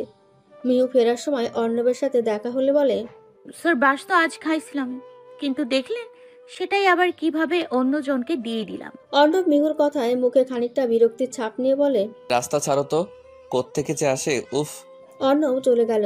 মিহু একগাল হেসে দিয়ে নিজের বাড়ির পথে রওনা দিল। অর্ণব গাড়ির কাছ নামিয়ে মিহুর যাওয়ার পথে চেয়ে হালকা মুচকে হাসি দিল। এই মেয়েটাকে ভীষণ অন্যরকম লাগে তার, কিছুটা মনের মতন আর কিছুটা অদ্ভুত, সব মেয়েদের থেকে আলাদা। পরদিন সকালে ভার্সিটিতে একটা কাণ্ডে শোরগোল পড়ে গেল। ভার্সিটির সবাই চিৎকার চেঁচামেচি করছে, কেউ কেউ কান্নাও করছে। এর মাঝে মিহু গেট দিয়ে ভার্সিটি প্রবেশ করলো। ওর ফ্রেন্ডের কাউকেই খুঁজে পাচ্ছিল না সে। মাঠের এক কোণে অনেক মানুষের ভিড় ঠেলে গিয়ে দাঁড়ায় মিহু। গিয়ে দেখে তিথি, চৈতি ও বিপুল মাথায় হাত দিয়ে বসে আছে। চৈতি অনেক চুপচাপ হয়ে আছে, দেখে মনে হচ্ছে অনেক বড় একটা শক পেয়েছে সে। চৈতি ও তিথির পাশে গিয়ে বসে চিন্তিত সুরে ওদের জিজ্ঞেস করে মিহু, কি হয়েছে তোদের, এমন দেখাচ্ছে কেন? নিশ্চুপ। কি রে বল, কি হয়েছে? ওরা কেউ জবাব না দেওয়ায় ভিড়ের মাঝে একজনকে জিজ্ঞেস করে। কি হয়েছে রে? উক্ত ব্যক্তিটি কাঁদো কাঁদো সুরে বলে ওঠে, মিহু, কাল রাতে পিয়াসের লাশ ওই বাড়ির ব্রিজের নিচে পাওয়া গেছে। কি? মিহু যেন আকাশ থেকে পড়ল কথাটি শুনে। কয়েক মুহূর্তের জন্য সমস্ত দুনিয়া ওলটপালট হয়ে গেছে তার। ধপ করে সেখানেই বসে পড়ে মিহু। পিয়াসের মৃত্যুর খবরটা পুরো ভার্সিটিতে শোকের ছায়া নামিয়ে দিয়েছে বলা চলে। যেহেতু পিয়াস পলিটিক্স করত, তাই সেখানকার অনেক ছেলেপেলেরা পিয়াসের মৃত্যুর ব্যাপারে রহস্য উদ্ঘাটন করার পদক্ষেপ নেয়। পিয়াসের মৃত্যুটার রহস্য কেউই বের করতে পারছে না, কেননা এটাকে মার্ডার বলা চলে নাকি আত্মহত্যা কিছুই কেউ বুঝতে পারছে না। পিয়াসের শরীরের কোথাও আঘাত করার কোনো চিহ্ন পাওয়া যায়নি। যে কোনো মানুষ ব্রিজ থেকে পড়লে যতটুকু ক্ষতি হবে ঠিক ততটুকুই আঘাত লেগেছে বলে ডাক্তাররা বলেছেন। মিহু ও বাকিরা সবাই খুবই ভেঙে পড়েছে। ওরা ভাবতেই পায়নি পিয়াস ওদের ছেড়ে এত তাড়াতাড়ি চলে যাবে। নিজেদের এতটা কাছের বন্ধুকে হারানোর ব্যথা অনেকটা ঘায়েল করে দিয়েছে ওদের। কিছুদিন হলো অর্ণব মিহুকে অনেকটা চুপচাপ দেখছে। আগে সে মিহুকে অনেকটা মিস করছে অর্ণব। সবসময় যে মিহুর মুখে হাসি দেখত তার মুখটা এই কয়দিন বিষণ্ণতায় ঘেরা, যা দেখতে অর্ণবের কাছে একদমই ভালো লাগছে না। অর্ণব ভালো করেই জানেন পিয়াসের মৃত্যুটা মিহুর কাছে অপ্রীতিকর, তাই ওর এমন অবস্থা। ক্লাসের শেষে বের হয়ে যাওয়ার সময় মিহুকে বলে ক্লাস শেষে দেখা করতে। মিহু মাথা নাড়িয়ে হ্যাঁ সূচক উত্তর দেয়। ক্লাস শেষে মিহু অর্ণবের সাথে দেখা করতে যায়। অর্ণব মিহুকে দেখে নরম গলায় বলে, এখন তোমায় একটু আমার সাথে যেতে হবে। মিহুর কপালে ভাঁজের রেখা পড়ে। কনফিউজড ভাবে উত্তর দেয়, কোথায় যেতে হবে স্যার? আমার আজ সময় নেই। দেখো মিহু, আমার কথার উপর দিয়ে কথা বলো না। যখন বলেছি আমার সাথে যাবে তখন যাবেই। কিন্তু স্যার অর্ণব নিজের হাতের আঙুল দিয়ে মিহুর ঠোঁট চেপে ধরে বলে, আমি কিছু জানতে চেয়েছি। এবার মিহু অর্ণবের চোখের দিকে ভালো করে তাকায়। কি একটা মায়াবী চোখ, যেন ওই চোখ দুটো শুধু নেশায় ধরায়। মিহুর মুখের ওপর থেকে হাতটা সরিয়ে চেয়ারের ওপর থাকা কোট হাতে তুলে নিয়ে বেরিয়ে যায় অর্ণব। গাড়িতে ওঠার পর অর্ণব মিহুকে জিজ্ঞেস করে, আচ্ছা, তোমার কাছে প্রাকৃতিক সবচেয়ে কোন বিষয়টি প্রিয়? এই ধরো পাহাড়, সমুদ্র, নদী, গাছপালা, কোনটা? আজকে আমরা সেখানেই যাব। মিহুর এমনিতেই অনেকটা বিরক্তি লাগছে। কি হলো মিহু, বলো। মিহু খানিকটা অস্বস্তি নিয়েই বলে, স্যার আপনার যেখানে ভালো লাগে সেখানেই যেতে পারেন। মিহু, আমি চাই তোমার পছন্দের একটা জায়গায় যেতে। কিন্তু কেন? আমার তো ঘোরাঘুরির কোনো শখ এখন নেই স্যার। মিহু, তোমায় যেটা বলেছি শুধু সেটার অ্যান্সার দাও, বাকিটুকু আমি দেখে নেব। মিহুর মনটা খারাপ থাকলেও একটু খোলামেলা পরিবেশের আশা করত, তবে এসব চিন্তায় কোথাও যাওয়া হয়ে ওঠেনি। জানালার বাইরে একবার তাকিয়ে নরম গলায় উত্তর দেয় সে। সমুদ্র। মিহুর দিকে তাকিয়ে একটা মুচকি এসে গাড়ি স্টার্ট করে পাড়ি দেয় এক দূরের পথে। প্রায় 1.5 কি 2 ঘন্টার মাথায় গিয়ে একটা জায়গায় পৌঁছায় ওরা। গাড়ি থেকে নামার পর মিহুর মুখে একটা প্রশান্তির হাসির ছাপ দেখা যায়, যেটা দেখার জন্য অর্ণব একদিন ছটফট করছিল। পায়ের জুতো খুলে নরম ঘাসের ওপর পায়ের ধাপ ফেলে মিহু, এতে ঘাসগুলি দেবে যায়। কয়েক পা হেঁটে গিয়ে নদীর তীরে গিয়ে পানিতে পা ডোবায় সে। এতটা হাওয়ায় নদীর স্রোত এমনভাবে বইছে, এতে করে কিছু সময় পর পর পানির ঢেউ এসে তীরে আসতে পড়ছে। পানিতে পা থাকার অবস্থায় পায়ে যখন পানির ঢেউ এসে লাগছিল, সেই সময় মিহু এমনভাবে হেসে উঠছিল যেন ওর কতদিনের আশা পূরণ হলো আজ। তীরের উপরেই পকেটে 2 হাত দিয়ে অর্ণব দাঁড়িয়ে আছে, ঠোঁটের কোণে 1 ফোঁটা হাসির রেখা, যা দেখতে অসাধারণ। সে তো নিজের হাসির দিকে খেয়াল না করে সামনে দাঁড়িয়ে নদীর ওই অবাক করে দেওয়া ঢেউগুলোর সাথে খেলা করা মেয়েটিকে দেখছে। মেয়েটির চোখে একটা অদ্ভুত ভাষা রয়েছে, যা যে কেউ পড়তে পারে না। ওর চোখের ভাষা সেই পড়তে পারবে যে ওর মাঝে ডুব দিতে পারবে। অর্ণবের ভীষণ ইচ্ছা মিহুর চোখে সেই ভাষাগুলো পড়ার, ওর মাঝে ডুব দেওয়ার। তবে একা একা নয়, মিহুর সাথে ডুব দেওয়ার ইচ্ছে ওর। পেছনে ফিরে দেখে অর্ণব ওর দিকে তাকিয়ে এমনভাবে হাসছে যেন মনে হবে মিহুর মাঝে একটা অমায়িক সুখ বিরাজমান। নিজেকে এখন অনেকটা মুক্ত পাখির মতো লাগছে মিহুর। দৌড়ে গিয়ে কোনো কিছু না ভেবে অর্ণবের হাত ধরে ফেলে সে। এরপর টানতে টানতে পানির কাছে নিয়ে আসে। পায়ে জুতো থাকায় পানির মাঝের প্রায় অনেকটা বালু অর্ণবের জুতোয় ঢুকে পড়ে। এই ব্যাপারটাই খুবই আনকমফোর্টেবল লাগলেও মিহুর ওর হাত ধরে থাকায় অন্যরকম ভালো লাগা কাজ করে। মিহুর এতক্ষণে হুঁশ ফেরে যে স্যারের হাত ধরে আছে সে, এতে ওর গাল দুটো লজ্জায় লাল হয়ে যায়। মিহুকে লজ্জা পেতে দেখে অর্ণব ফিসফিস করে বলে, গাল দুটোই কি হাতটা ছুতে দেবে? কথাগুলো আপঝাপচা মিহুর কান অব্দি পৌঁছায়। সাথে সাথে অর্ণবের দিকে তাকিয়ে ভ্রু নাচিয়ে বলে, কি বললেন? আবার বলুন। অর্ণব খানিকটা ঘাবড়ে যায়, কাঁচতে কাঁচতে বলে, কই কিছুই তো বলিনি। ও, আমার মনে হলো কিছু বললেন, ছোঁয়া টাইপ কিছু। আরে না, হয়তো ভুল শুনেছ। হতে পারে। হ্যাঁ হ্যাঁ স্যার হ্যাঁ বলো। আপনাকে অনেক ধন্যবাদ। কেন?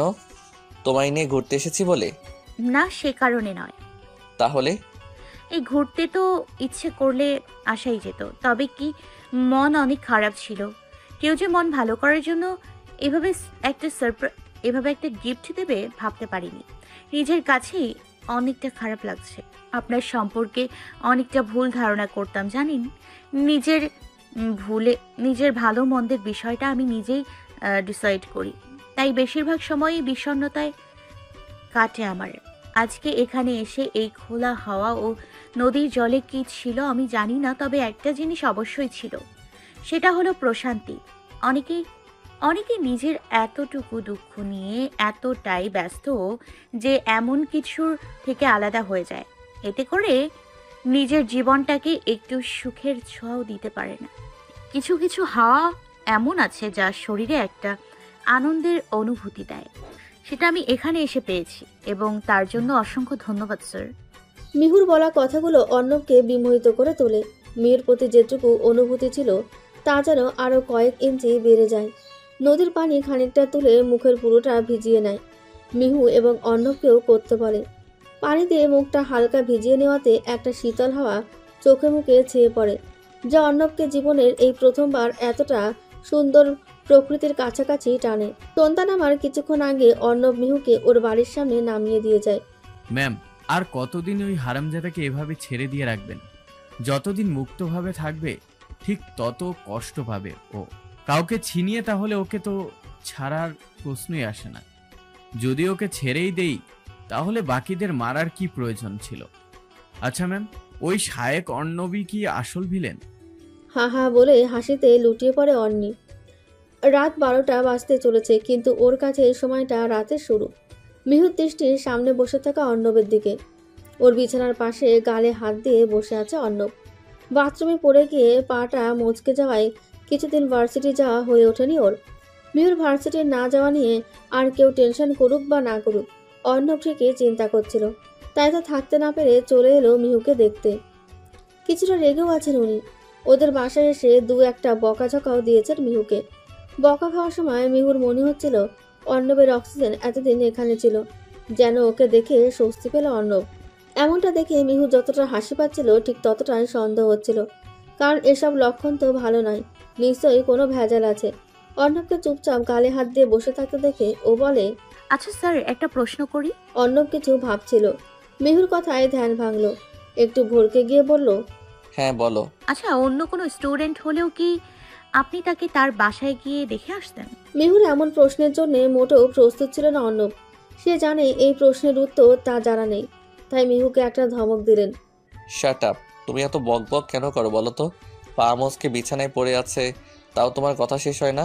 অন্যদিকে তাকিয়ে মিহু জবাব দেয়, আসলে কি স্যার, সব কিছু তো থেকে যায় না।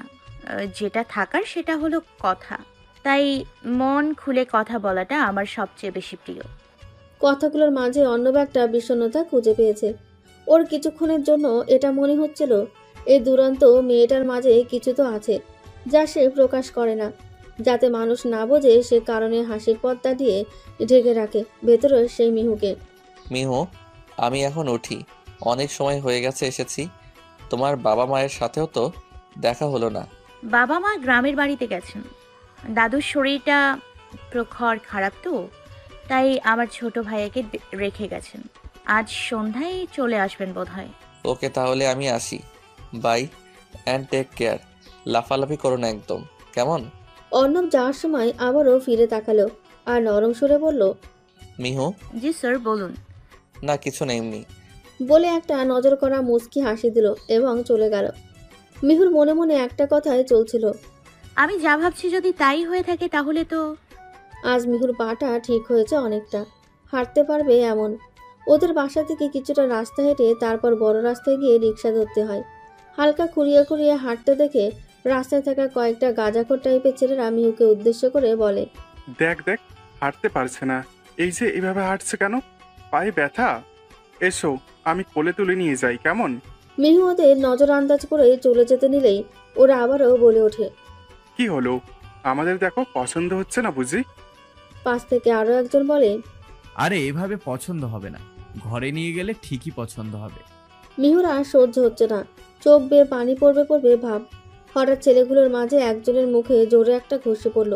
ঘুষিটা এত জোরেই পড়লো যে ছেলেটার নাক ফেটে গেল। বাকি ছেলেগুলোর পেটে, মুখে, পিঠে সমানে লাঠি পড়তে থাকলো। একে একে সব কটা ছেলেকে মেরে কাত করে মিহুর হাত ধরে টেনে এনে গাড়ির সাথে চেপে ধরল। সে অর্ণব। মিহুর গলার দুপাশে দু হাত রেখে গাড়ির সাথে চেপে দাঁতে দাঁত চেপে বলতে লাগলো, আর কোনোদিন যদি একা একা বের হতে দেখেছি তাহলে ঠ্যাং ভেঙে বসিয়ে রাখবো। কাল থেকে যদি পরনে বোরখা না দেখি তাহলে খুন করে দেবো বলে দিলাম। অর্ণবের চোখে এতটা রাগ মিহু এর আগে দেখেনি। ওই ছেলেগুলোর বলা কথাতে এমনিতেই চোখে জল জমেছিল। এদিকে অর্ণবের এমন ব্যবহারে মিহু কেঁদে দিল। মিহুর কান্না দেখে অর্ণবের এতক্ষণ হুঁশ ফিরল। নিজেকে ওর থেকে দূরে নিয়ে শান্ত গলায় বলতে শুরু করলো, look, I am sorry, but তুমি এদিকে একা কেন আসছো বলো তো? আর হ্যাঁ, কাল থেকে বোরখা পরবা, কেমন? মিহু অবাক হয়ে অর্ণবের দিকে তাকিয়ে আছে। অর্ণব মিহুকে আবারও বলে, কথাগুলো কানে গিয়েছে নাকি চিবিয়ে চিবিয়ে খেয়েছো?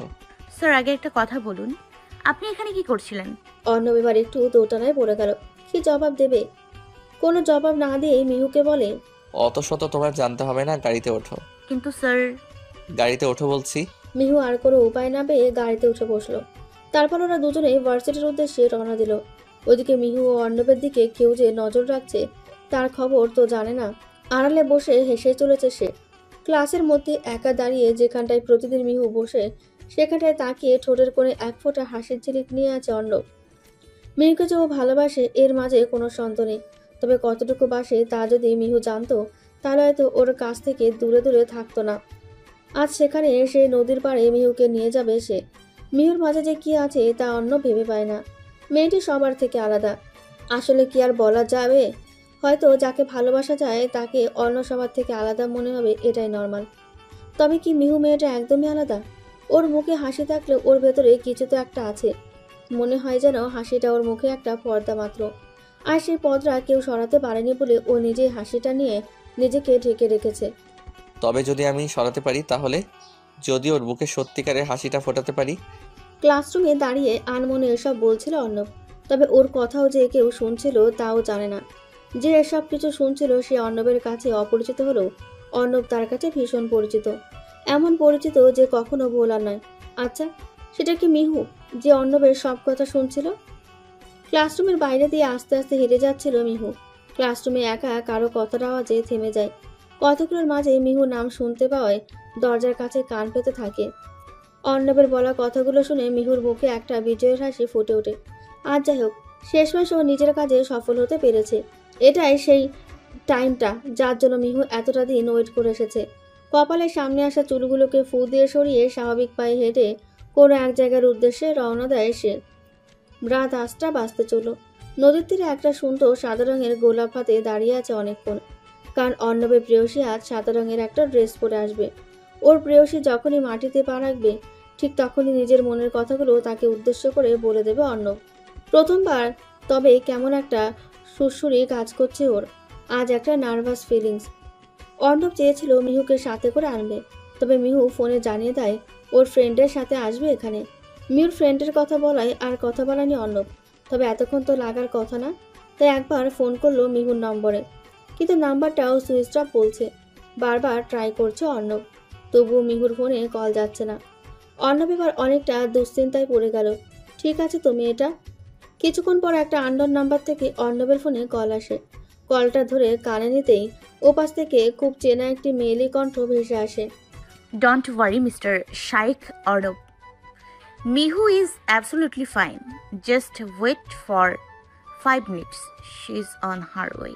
কণ্ঠটা প্রচুর চেনা, তবে কথা বলার স্টাইল ও অ্যাটিটিউড অনেকটা আলাদা বলে ফোনে কে ছিল ঠিক বুঝতে পারছে না অর্ণব।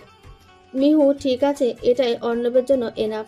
তাই বাকি সব চিন্তা মাথা থেকে ঝেড়ে প্রপোজ কিভাবে করবে সেদিকে মন দেয়। ঠিক 5 মিনিটের মাথায় রাস্তার অনেকগুলো গাড়ির লাইট জ্বালানো অবস্থায় আসতে দেখা যায়। এতগুলো গাড়ি আসতে দেখায় অর্ণবের খানিকটা খটকা লাগে। তীর থেকে রোডের মাঝে এসে দাঁড়ায় অর্ণব। ওর থেকে ঠিক 5 ফিট দূরে সবগুলো গাড়ি একে একে থেমে যায়। সব মিলিয়ে 10-12টার মতো কালো গাড়ি হবে হয়তো। এর মাঝে সেকেন্ডের গাড়িটা কালো মার্সিডিজ। সবগুলো গাড়ি থেকে কালো স্যুট ও প্যান্ট পরা ছেলেরা বেরিয়ে লাইনে দাঁড়িয়ে যায়। দেখলেই বোঝা যায় ট্রেনিং প্রাপ্ত সবাই। ছেলেগুলোর মাঝে একজন ওই ব্ল্যাক মার্সিডিজের ড্রাইভারের পাশের সিটের দরজার পাশে গিয়ে দাঁড়ায়। অর্ণব সবকিছু মনোযোগ সহকারে দেখছে। কি হতে চলেছে তার জন্য একদমই প্রস্তুত নেই সে। তবে যা হবে এতে অর্ণবের যে কতটা ক্ষতি হবে তা সে জানে না। কিছু একটা সিগন্যাল পেয়ে গাড়ির দরজার কাছে দাঁড়ানো ছেলেটি গাড়িটির দরজা খুলে দেয়। প্রথমে একটি হাই হিল বুট পরা পা বেরিয়ে আসে গাড়ি থেকে। গাড়ির দরজায় কালো লেডিস গ্লাভস পরা হাত রেখে পরনের সম্পূর্ণ কালো আউটফিটে বেরিয়ে আসে একটি মেয়ে। গ্লাভস পরা হাত দুটো কালো জিন্সের পকেটে ঢুকিয়ে হাই ক্লাসি লুক নিয়ে অর্ণবের দিকে এগোতে থাকে। চোখে থাকা কালো সানগ্লাসটি সরিয়ে অর্ণবের চোখের দিকে তাকিয়ে ভ্রু নাচিয়ে একটা ডেভিল হাসি দেয়। যিনি সামনে আছেন তাকে দেখে অর্ণবের চোখ স্বাভাবিক থাকলেও হাত পা কাঁপছে। সে ভাবতে পারেনি এভাবে কেউ তাকে হার মানাবে। যে মেয়েটি সামনে দিয়ে হেঁটে আসছে সে যে মিহু তার মাঝে কোনো সন্দেহ নেই, কিন্তু যে লুকে এসেছে সেটা যে অর্ণবের অনেকটা পরিচিত একটা মানুষের। এতদিন পর যে সেই চেহারা আবারও দেখবে তা আশা করেনি অর্ণব। হাত থেকে সাদা গোলাপটি পড়ে যায় অর্ণবের। মেয়েটি অর্ণবের ঠিক এক হাত ফাঁকাফাঁকি এসে দাঁড়ালো। পকেট থেকে ডান হাত বের করে অর্ণবের দিকে বাড়িয়ে দিল এবং মুখ খুলল। I am not late. 5 minute বলেছিলাম, দেখুন 5 মিনিটের মাঝেই আপনার সামনে এসে পড়লাম। বাই দ্য ওয়ে, আমায় এখন কি বলে ডাকলেন? অর্পণা মেহজাবিন ওরফে মিহু, নাকি আয়েশা মেহজাবিন ওরফে অর্নি? অর্ণব এটারই আশঙ্কা করছিল। ওকে দেখে বুঝেছিল এটা অন্যি। মেয়েটি আবারও বলল, অর্নি নামটা আসল হলেও মিহু নামে ডাকলে আমি মাইন্ড করব না। অ্যাটলিস্ট এতটা দিন এই নামে বাঁচলাম, নামটাকে একটু হলেও তো রেসপেক্ট দিতে হয়, তাই না? মিহু ও অর্নি দুটো নাম নিয়েই অর্ণব কখন থেকে পড়ে আছে। একটা নাম যেটা ওর নিজের জীবনের চাইতে বেশি পছন্দ করে, আর অন্য একটা নাম যেটা ওর জীবনের বড় শত্রু। ও কি করে বুঝলো না মিহুই অর্নি ছিল? কেন বুঝলো না? শেলফ থেকে বই খাতা সব ফেলে দিল। মিহুর বলা কথাগুলো অর্ণবের কানে বাজছে। অর্ণব জানে না কি করবে, কারণ যাকে মন প্রাণ দিয়ে ভালোবাসলো সেই ওর জাতশত্রু বের হলো। এই মানুষটাকে অনেকদিন আগেও ও ভুলে গিয়েছিল। মিহু তো অন্যরকম ছিল, একদমই অন্যরকম। হ্যাঁ, মিহুকে দেখে অন্যের কথা মনে হলেও খুব একটা চিন্তিত ছিল না অর্ণব, কারণ সেই মিহু আর অন্যের মাঝে কথা বলা, হাঁটা চলা, ড্রেসিং সেন্স সবকিছুর মাঝে আকাশ পাতাল তফাৎ। আজকে যাকে দেখছে অর্ণব সে মিহু হয়েও মিহু নয়, এটা অর্নি। দ্য গ্রেট রিয়েল এস্টেট কোম্পানির মালিক আবরার আনাফ এর একমাত্র মেয়ে সে, আয়েশা মেহজাবিন ওরফে অর্নি, যার বাবার হাজার হাজার কোটি টাকার সম্পত্তি আছে। ব্রিটেনের বেস্ট ভার্সিটিগুলোর মাঝে একটা দ্য অক্সফোর্ড ইউনিভার্সিটিতে অর্নি গ্র্যাজুয়েশন কমপ্লিট করেছে। অর্নির নিজের ইউজ করার জন্য 10-12টার মতো পার্সোনাল কার আছে। বাবার মারা যাওয়ার পর সবকিছুর দায়িত্ব অর্নির ও তার চাচা নিয়েছে, যে এতদিন অর্নির বাবা হিসেবে ছিলেন। এত কিছু থাকার পরও কেন সে এই ভার্সিটির চক্কর আবার কেটেছে তা না হয় পরে বলি, আগে এদের মামলা সেট করে নেই কেমন? সো এখন বলুন আমাকে। উফ, সরি, মিহুকে কেন ডেকেছিলেন? অর্ণব যা বলতে চেয়েছিল তা হয়তো আর বলা হবে না। অর্নি যে ওকে এত বড় শাস্তি দেবে ভাবেনি অর্ণব। অনেকটা ভালোবেসে ফেলেছে মিহুকে। মিহুকে না পেলে হয়তো বাঁচার কোনো মূল্যই নেই তার জীবনে। কিন্তু মিহু তো এখন অন্যের রূপে এসেছে, যাকে আজীবনেও ভালোবাসতে পারবে না অর্ণব। অর্ণবের মনে মনে কয়েকটা কথা বাজছে।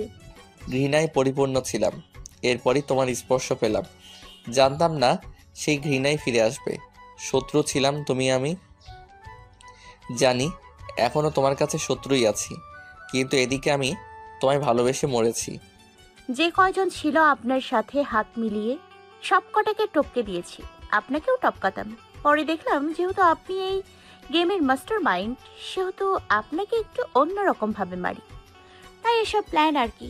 অনেক খোঁজ খবর নিয়ে জানতে পারি দ্য গ্রেট মিস্টার শাহেক অর্ণব ওই ইউনিভার্সিটিতে জয়েন করেছে। সো আমিও আর কি ভেবে চিন্তে সিলেট থেকে সোজা চলে এলাম এখানে। সেদিন বেচারি ইফাত তো আমায় শপিং মলে রেখে চিনেই ফেলেছিল, বাট ব্যাড লাক, বেচারি আমার উপর নজর রাখার আগে এই দুনিয়া থেকে বিদায় নিল। না ম্যাম, ও মারেনি, কোমায় রয়েছে। পাশে থাকা ছেলেটি বলে ওঠে, ও ও মরেনি? তাও ভালো, একটা পাপ কমে গেল, তাই না? আচ্ছা বাদ দেই।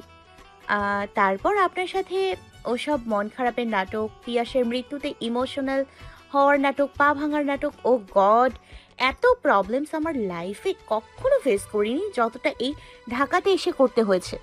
আচ্ছা যাই হোক, এখন কি করা উচিত আমার? অর্ণব হাঁটু গেড়ে বসে পড়েছিল। ওর মুখের কাছে এসে এসব কথা জিজ্ঞেস করছে অর্নি। অর্নির গালটা হঠাৎ করে চেপে ধরে অর্ণব, এরপর বলে, how dare you talk to me like that? I don't care you, but one thing I love Mihu. Okay আমি নিজের করে ছাড়বই। তাতে তোকে রাস্তা থেকে সরাতে চাইলে তাই করব। Mind it.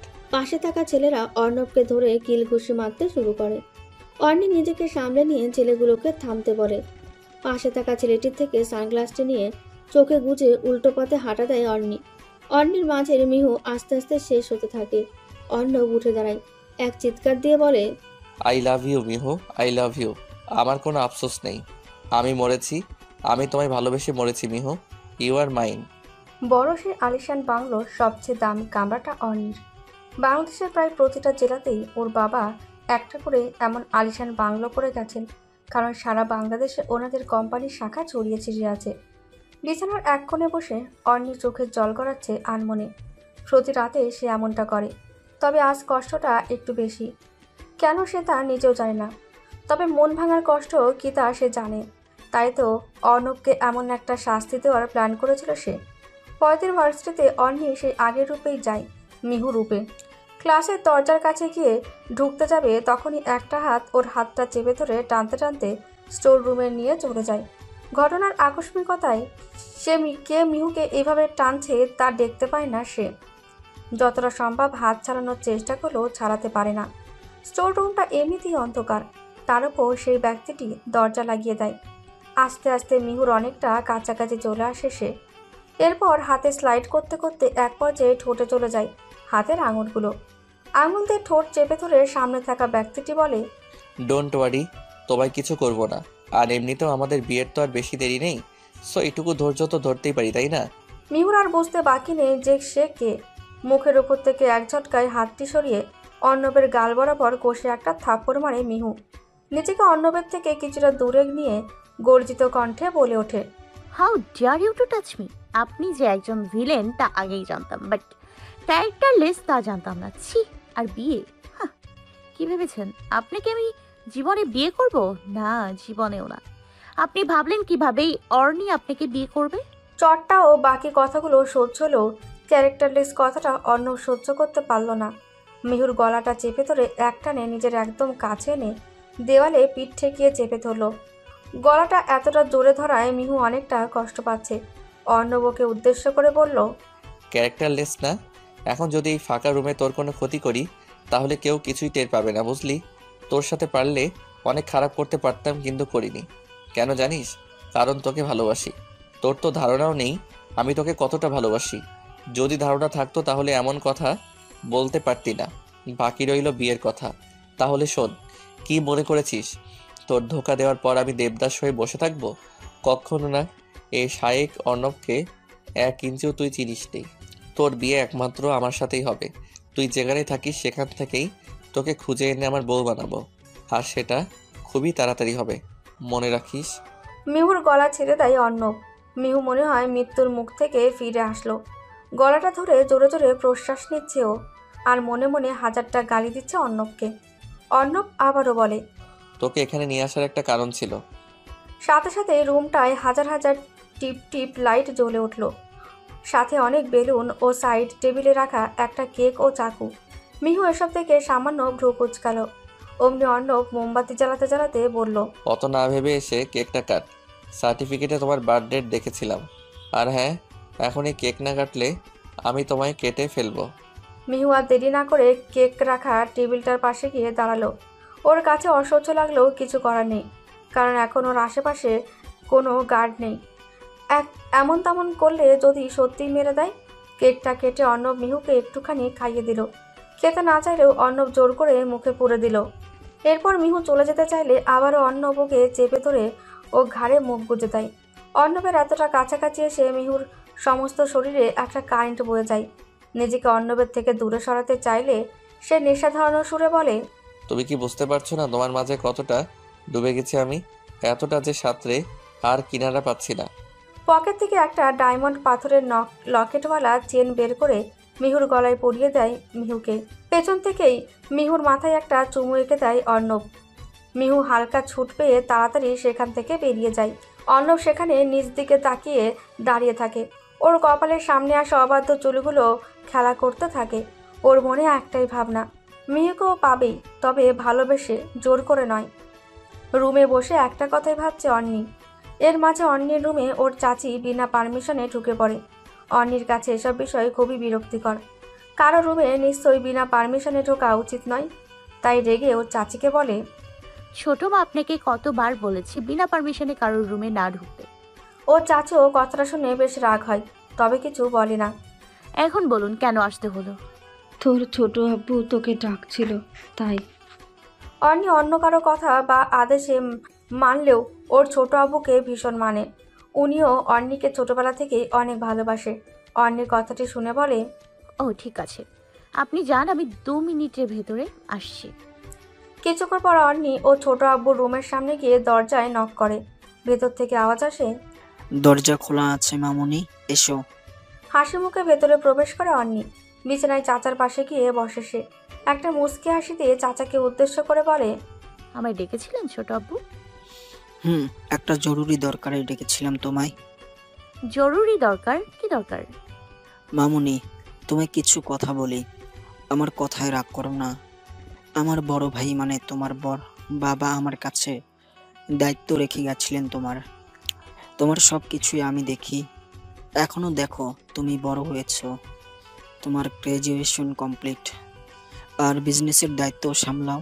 কিন্তু মামুনি, এইসব কিছুর আগে তুমি একটা মেয়ে, আর মেয়েদের সাবলীকে হওয়ার পর পিতার একটা বিশেষ দায়িত্ব মেয়ের জন্য ভালো পাত্র খোঁজা। এখন দেখ, তোমার জন্য এমনিতেই ভালো পাত্রের লাইন লেগে যাবে, কিন্তু তোমার এতে আগে রাজি হওয়া উচিত, তাই না? তাই আমি ভেবেছি, আমারও বয়স হয়েছে, ভাইজানের মত চলে যাওয়ার আগে আমি তোমার বিয়ে দিতে চাই। অন্নি নিজের চাচার কাছ থেকে শোনা কথাগুলো ততটা খারাপ লাগেনি, তবে বেশ ভালোও লাগেনি। তাই হালকা হেসে চাচার উদ্দেশ্যে বলল, ছোট আব্বু, আমি জানি তুমি আমায় ভালোবাসো, আমার কেয়ার করো। আমি যে বিয়ে করব না কথা সেটা নয়, কথা হলো এটা যে আমি মাত্র গ্রাজুয়েশন কমপ্লিট করলাম, এসব নিয়ে এখনো ভাবিনি আমি। তাই আমার আরও সময় দরকার। তবে হ্যাঁ, আমি তোমার প্রমিস করছি, আমি খুব শীঘ্রই তোমায় নিজেই পাত্র খুঁজতে বলবো, বুঝলে? অন্নির চাচা মেয়ের এমন কথায় মুচকি এসে দিল। এরপর অন্নির মাথায় হাত বুলিয়ে দিয়ে বলল, আচ্ছা মামুনি, তুমি যেটা ভালো বোঝো। ঘুমোতে যাবে ঠিক এমন সময় অন্নির ফোনে একটা মেসেজ আসলো। একটু বেলকনিতে আসলে মন্দ হতো না। ফোনটা বিছানায় ছুড়ে দিয়ে গিয়ে ব্যালকনিতে অনেকটা রাগী ভাব নিয়ে দাঁড়ায়। ও দেখে বাড়ির দেওয়ালের ওপারে গাড়ির সাথে হেলান দিয়ে সাদা টি শার্ট ও লাল 3/4 প্যান্টে হাতে হাত গুজে অর্ণব দাঁড়িয়ে আছে। অন্যের সাথে চোখাচোখি হতেই অর্ণব একটা চোখ মারে। এত রাতে অর্ণবকে এই অবস্থায় বাড়ির সামনে দেখে অন্নি অবাকের শীর্ষে। ওর কাছে এটা এখন একদম ক্লিয়ার, এই ব্যাটা নিশ্চয়ই পাগল হয়ে গেছে। পকেট থেকে ফোনটা বের করে অন্নিকে কল দেয় অর্ণব। ও কল ধরলে বলে, ওড়না ছাড়া বেশ মানায় তো তোমায়। বলেই একটা চোখ মারে অর্ণব। নিজের দিকে ভালো করে তাকিয়ে দেখে আসলেই তো ওর ওড়না নেই। অবশ্য অন্যের ক্ষেত্রে ঠিকই ছিল, ঘুমাতে যাওয়ার সময় ওড়নাও খুব একটা পরে না। অর্ণবের এমন কথায় কান দিয়ে ধোয়া বের হতে থাকে ওর। তাড়াতাড়ি করে রুমে ঢুকে ব্যালকনির দরজাটা বন্ধ করে দেয় অন্নি। কানে ফোন রয়েছে এবং অর্ণব বলছে, লজ্জা পেলে নাকি? দেখো, এখনই যদি এত লজ্জা পাও তবে বিয়ের পর বাকি জীবন তো পড়েই আছে, তখন কি ঘাস কাটবে? অর্ণবের বলা কথাগুলো ওর সহ্য হচ্ছে না, তাই বলে, দেখুন, এসব কি শুরু করেছেন বলুন তো? নাকি মরতে চান? যদি ইচ্ছে থাকে বলুন, আমি এক্ষুনি আপনাকে শ্যুট করব। কি যে বলো না, মরা মানুষকে কি আর দ্বিতীয়বার মারতে হয়?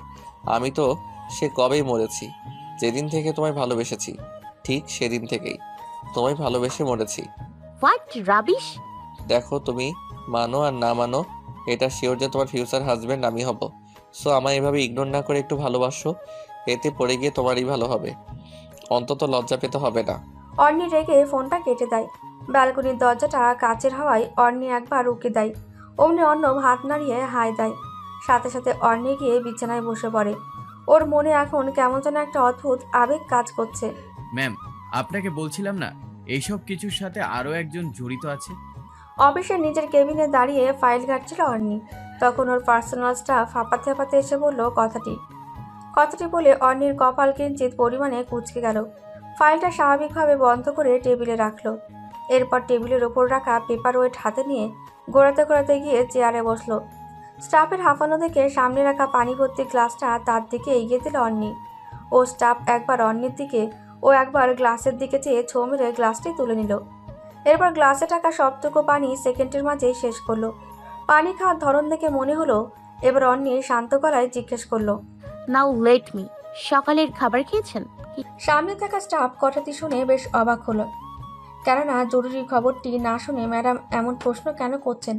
কথাটি মাথায় ঘুরপাক খেলেও বেশ বুঝে উঠতে পারলে না সে। জি ম্যাম, খেয়েছি। কি খেয়েছেন? স্টাফটি আবারও অবাক হয়, তারপরও উত্তর দেয়, ম্যাম, গরুর গোস্ত। আপনাকে বলতে চাইছিলাম যে গরুর গোশতের আজকাল অনেক দাম হয়েছে, তাই না? সে স্টাফ ভাবে হয়তো ম্যামের কিছু হয়েছে, তা না হলে এমন আবোল তাবোল প্রশ্ন কেন করবেন। জি ম্যাম, কিন্তু আচ্ছা ঠিক আছে, আপনি এখন যান। যদি দরকার পড়ে আমি আপনাকে ডেকে নিব। উনি চলে যাওয়ার পর অর্নি হাতে থাকা পেপার ওয়েটটা জানালা দিয়ে বাইরে ছুঁড়ে মারে। কাহিনীতে নতুন করে কে এলো এটা সে জানে না, তবে সে যেই আসুক নিশ্চয়ই সে পুরাতন কোনো মানুষ বলে অর্নির ধারণা। চেয়ার ছেড়ে উঠে সেলফ থেকে একটা নতুন ডায়েরি বের করে তার থেকে একটা কাগজ ছেড়ে নিয়ে বাকি সবগুলো পৃষ্ঠাসহ ডায়েরিটা পুড়িয়ে দেয়। এটা ওর বাবার গিফট করার লাস্ট ডায়েরি ছিল, সবচেয়ে প্রিয় বললে ভুল হবে না। তাই এই প্রিয় ডায়েরিটা পুড়িয়ে দেওয়া খুবই নর্মাল ব্যাপার তার কাছে। ওর কথা, কখনো কখনো নিজের সবচেয়ে কিছু প্রিয় জিনিস নিজের থেকে আলাদা করে দিতে হয়, নইলে সেটাতে পরে পছন্দ হলেও ফেলতে খুব কষ্ট হয়। ক্লাসে অনেকটা গ্যাঞ্জাম হচ্ছে, সেটা অবশ্য মিহুই ঘটিয়েছে। মিহু ক্লাসে এসে জুড়ে দিয়েছে, অনেক তো হলো ক্লাস, এখন কোথাও গিয়ে ঘুরে আসা যাক, নইলে আমরা তো পাগল হয়ে যাব। নাকি কি বলিস তোরা? বাকিরা সম্মতি দিলেও মিহুর কথা দিতে চৈতি, তিথি ও বিপুলের অনেকটা খারাপ লাগে। ওর ভাবতে পারছে না পিয়াসের মৃত্যুর কয়েকটা দিন পরই মিহু এতটা চেঞ্জ হয়ে যাবে। ওরা একদিনে একটা নতুন মিহুকে আবিষ্কার করেছে। মিহু ওদের দিকে তাকিয়ে থাকে, ওরা মিহুর দিকে কেমনভাবে তাকিয়ে আছে। মিহু বিষয়টি বুঝতে পারে, ওদের কাছে গিয়ে বসে চৈতির হাত ধরে হালকা সুরে বলে, আমায় তোরা ভুল বুঝিস না, আমি খুব ভালো করে বুঝতে পারছি তোরা কি নিয়ে ভাবছিস, কিন্তু দেখ এমনটা কি তোরা আজীবনই মুখ গোমরা করে থাকবি? পিয়াস তো চলে গেছে, কিন্তু ওর স্মৃতি রেখে গেছে। ওরে তোরা কেন, আমিও খুব মিস করি, তাই বলে কি এভাবে মন মরা হয়ে থাকবি? এমন করলেই পিয়াস ফিরে আসবে। হয়তো তোদের এভাবে থাকায়ও অনেক কষ্ট পাচ্ছে, তাই তোদের কাছে হাত জোর করে বলছি, প্লিজ আর মনমরা হয়ে থাকিস না। আর তোদের জন্যই এই প্ল্যানটা আমার করা, প্লিজ। ওরা কাঁদো কাঁদো চোখে মিহুর দিকে তাকিয়ে আছে। মিহু কিছু না বলে ওদের তিনজনকে একসাথে জড়িয়ে ধরে, ওরা ওকে জাপটে জড়িয়ে ধরে। এরপর সবাই মিলে ঠিক করে খাগড়াছড়ি বান্দরবান যাবে। এই ব্যাপারে প্রিন্সিপালের সাথে কথা বলতে গেলে মিহু পড়ে যায় বিপাকে, কারণ প্রিন্সিপাল স্যার ওদের কোনো একজন স্যারকে ছাড়া যেতে দেবে না। ওদিকে ক্লাসের মেয়ে স্টুডেন্টগুলো অর্ণব স্যারকে ছাড়া যাবে না, ছেলে স্টুডেন্টগুলো সে এক্ষেত্রে রাজি। ওদের একটাই কথা, ভার্সিটির অন্যান্য টিচারদের চেয়ে অর্ণব স্যার ওয়ার্ল্ড ট্যুর সহ পুরো বাংলাদেশ বেশি ঘুরেছেন, তাই এসব বিষয়ে ওনার অভিজ্ঞতা বেশি। আর যাই হোক, অর্ণব স্যার যাবেই। তাই শেষমেশ ক্লাসমেটদের কথা ভেবে মিহু রাজি হয়ে যায়, কারণ অর্ণবের যাওয়া আর ও আটকাতে পারবে না। ডেট ও স্পটের ব্যাপারে একদম শিওর হওয়ার পর সবাই যে যার মতো বাড়ি ফিরতে থাকে। ক্লাস থেকে বেরোনোর সময় একটা হাত ওকে আবার ক্লাসের ভেতর টেনে নেয়। কানের কাছে এসে ডেভিল কণ্ঠে বলে, আমায় ছেড়ে বান্দরবান যাওয়ার প্ল্যান করছিলেন মিস? মিহু পেছনে ফিরে দেখে অর্ণব। খানিকটা ভ্যাবাচাকা খেলেও নিজেকে সামলে নিয়ে উত্তর দেয়, এক্সকিউজ মি, আপনাকে সাথে করে বান্দরবান যাওয়ার প্ল্যান আগে করেছিলাম বুঝি? না সেটা নয়, তবে তুমি না করলেও আমি করেছিলাম। আমাদের বিয়ের পর বান্দরবান ঘুরতে যাবো একসাথে। ভাবতেই লজ্জা লাগে। অর্ণব কিছুটা লজ্জা লজ্জা ভাব নিয়ে বলে, আপনার লজ্জা আছে? ওমা, আমি তো ভেবেছিলাম আপনার লজ্জাই নেই। কথাটি অর্ণবকে খানিকটা আঘাত করে। এরপরও হাসি মুখে মিহুকে উত্তর দেয়, লজ্জা আছে কি নেই সেটা না হয় বিয়ের পর বুঝবে। ওর ভাবনার মাঝে এক বালতি জল ঢেলে দিয়ে অর্ণব বলে, ভালো লাগুক আর না লাগুক এই পাগলকেই তোমায় মেনে নিতে হবে। একটা হাসিতে বেরিয়ে গেল অর্ণব। মিহু ওখানে দাঁড়িয়ে আছে, মনে মনে একটা কিছুর পরিকল্পনা করছে সে। যাই হোক, একে একটা শাস্তি দিতেই হবে, কারণ অন্যদের থেকে এর শাস্তিটা একটু কম হয়ে গেছে। ভার্সিটি থেকে বেরিয়ে নিজের কারে গিয়ে বিয়ে ওঠে মিহু। গেটের বাইরে মিহুকে কিছু বলার জন্য অপেক্ষা করছিল চৈতি, তবে সে দেখে মিহু নিজের মুখ ঢেকে সবার থেকে নিজেকে আড়াল করে গিয়ে সেই কারে ওঠে। মিহু চৈতিকে না দেখলেও চৈতি ঠিকই বুঝতে পারে ওটা মিহু। ব্যাপারটা চৈতিকে অনেকটা নাড়া দেয়, তাই একটা সিএনজি নিয়ে কারটিকে ফলো করতে থাকে। সে দেখতে পায় মিহু যে কারটিতে উঠেছিল সেটা একটা বড় শপিং মলের সামনে গিয়ে থামে। চৈতি ভালো করে খেয়াল করে গাড়ি থেকে প্রথমে ড্রাইভার নামে, এরপর সে গাড়ির পেছনের দরজাটা খুলে দেয়। গাড়ি থেকে একটা ছেলে নামে, হয়তো বয়স 21 কি 22 হবে। এরপর ওনারা দুজনে শপিং মলের ভেতরে চলে যায়। চৈতি সিএনজি থেকে নেমে যায় এবং গাড়ির কাছে গিয়ে ভালো করে দেখে, কিন্তু ভেতরে তো আর কেউ নেই। চৈতি ভাবে এটা কি করে সম্ভব, তাহলে মিহু কোথায় গেল? ও তো এই গাড়িতেই উঠেছিল। দূর থেকে একটা গাছের আড়াল থেকে দাঁড়িয়ে চৈতিকে পরখ করছে মিহু। আজ ধরা পড়তে পড়তে বেঁচে গেছে সে। আর যাই হোক, এমন ভুল কখনো করবে না। বাসের জানালা ধার ঘেঁষে বসে আছে মিহু। ওকে দেখে মনে হবে একটু হলেই বাসের জানলা দিয়ে বেরিয়ে যাবে। এভাবে বসার কারণটা খুব সিম্পল। পাশে বসে আছে শায়েক অর্ণব। অর্ণব এবার নিজের ইচ্ছেতে মিহুর কাছে বসার প্ল্যান করেনি। আসলে সব লটারি প্লাস ভাগ্যের খেল। সবাই মিলে সিটে বসার ব্যাপারে লটারি অ্যানেন্স করেছিল, আর ভাগ্যক্রমে অর্ণবের কাছেই মিহুকে বসতে হয়েছে। বান্দরবনের পথে বাস চলছে। মাঝে মধ্যে বাস একটু আধটু ধাক্কা খাচ্ছে। শেষবার সময় না চাইতেও অর্ণবের অনেকটা কাছাকাছি যেতে হচ্ছে।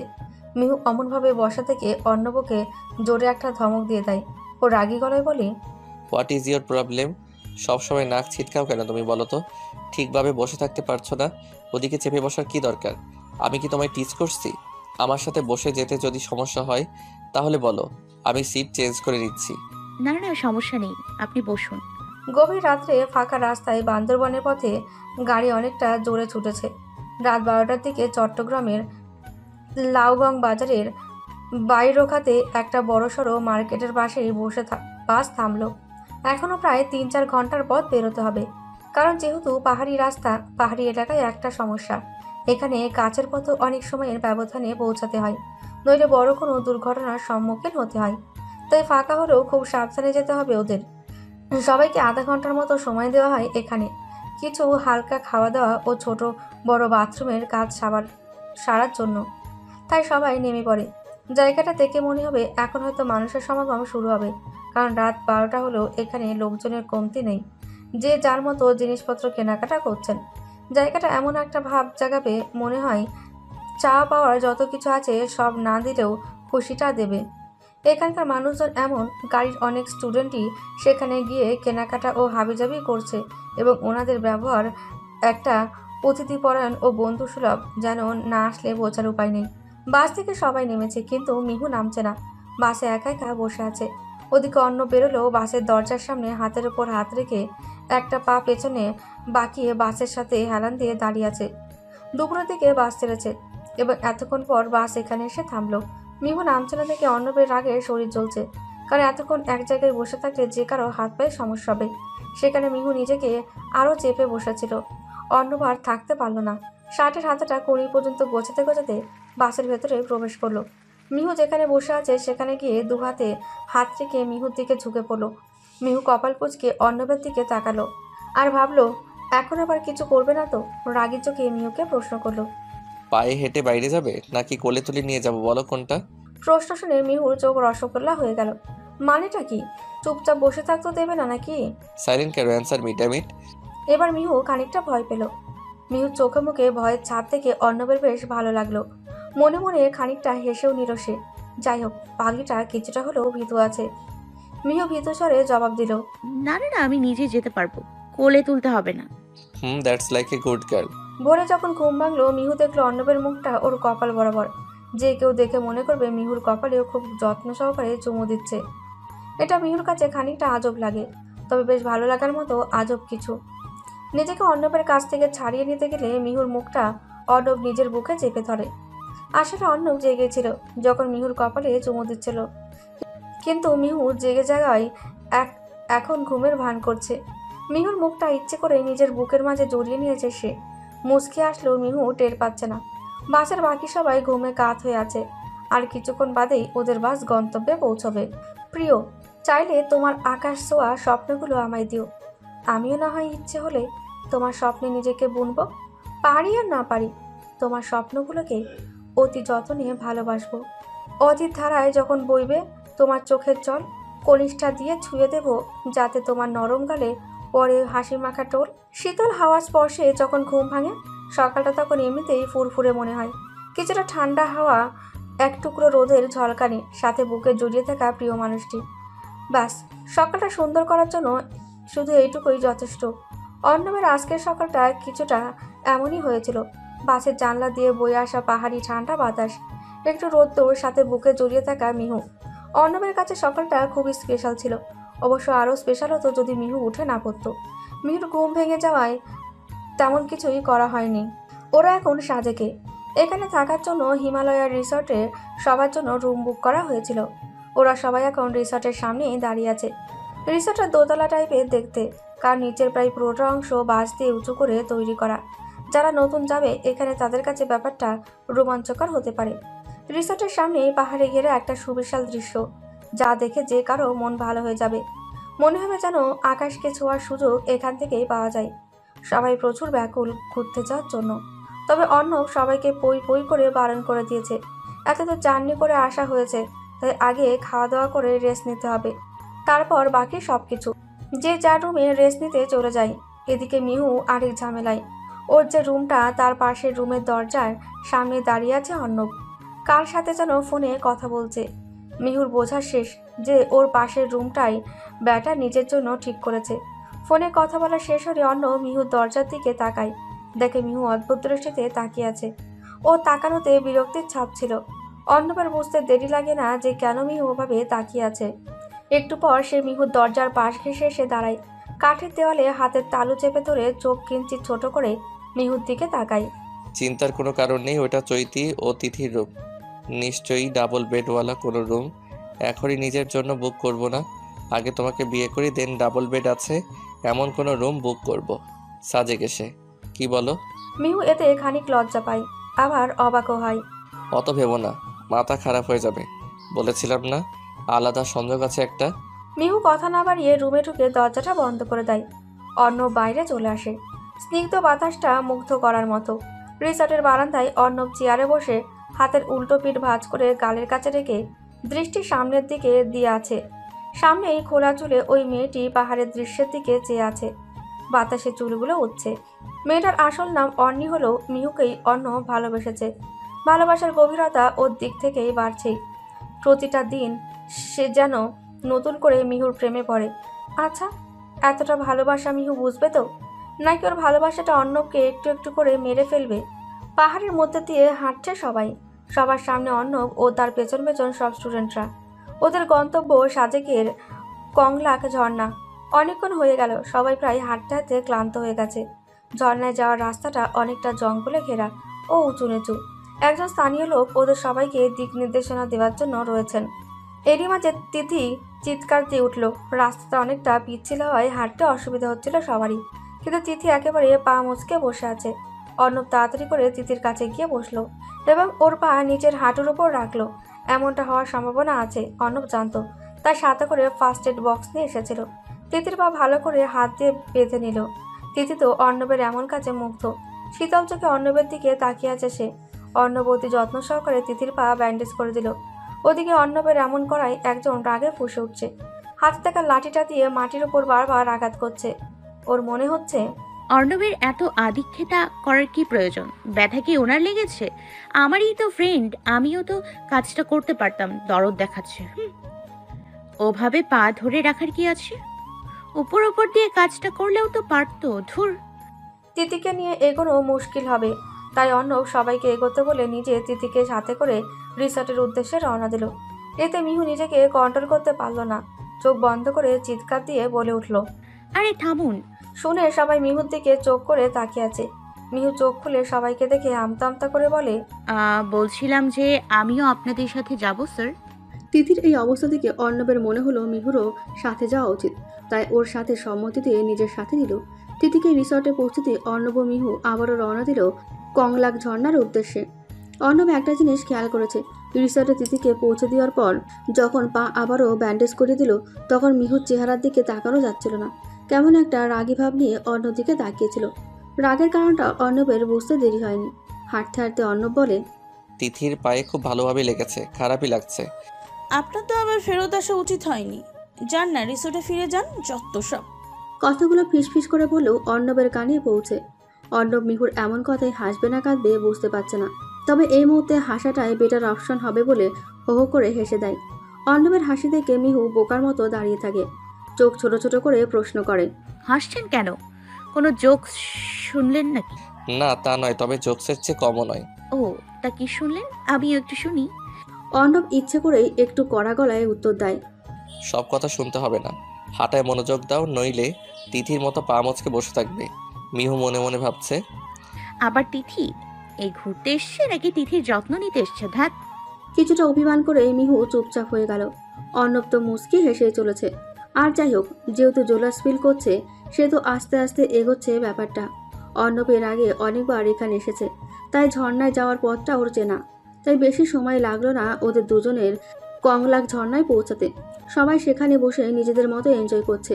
কেউ ছবি তুলছে, কেউ গোসল করছে, আবার কয়েকজন মিলে কিছু খেলছে। অর্ণব একটা সাদা শার্ট ও মিষ্টি কালারের 3/4 প্যান্ট পরে এসেছে। সেও গিয়ে স্টুডেন্টের সাথে যোগ দেয়।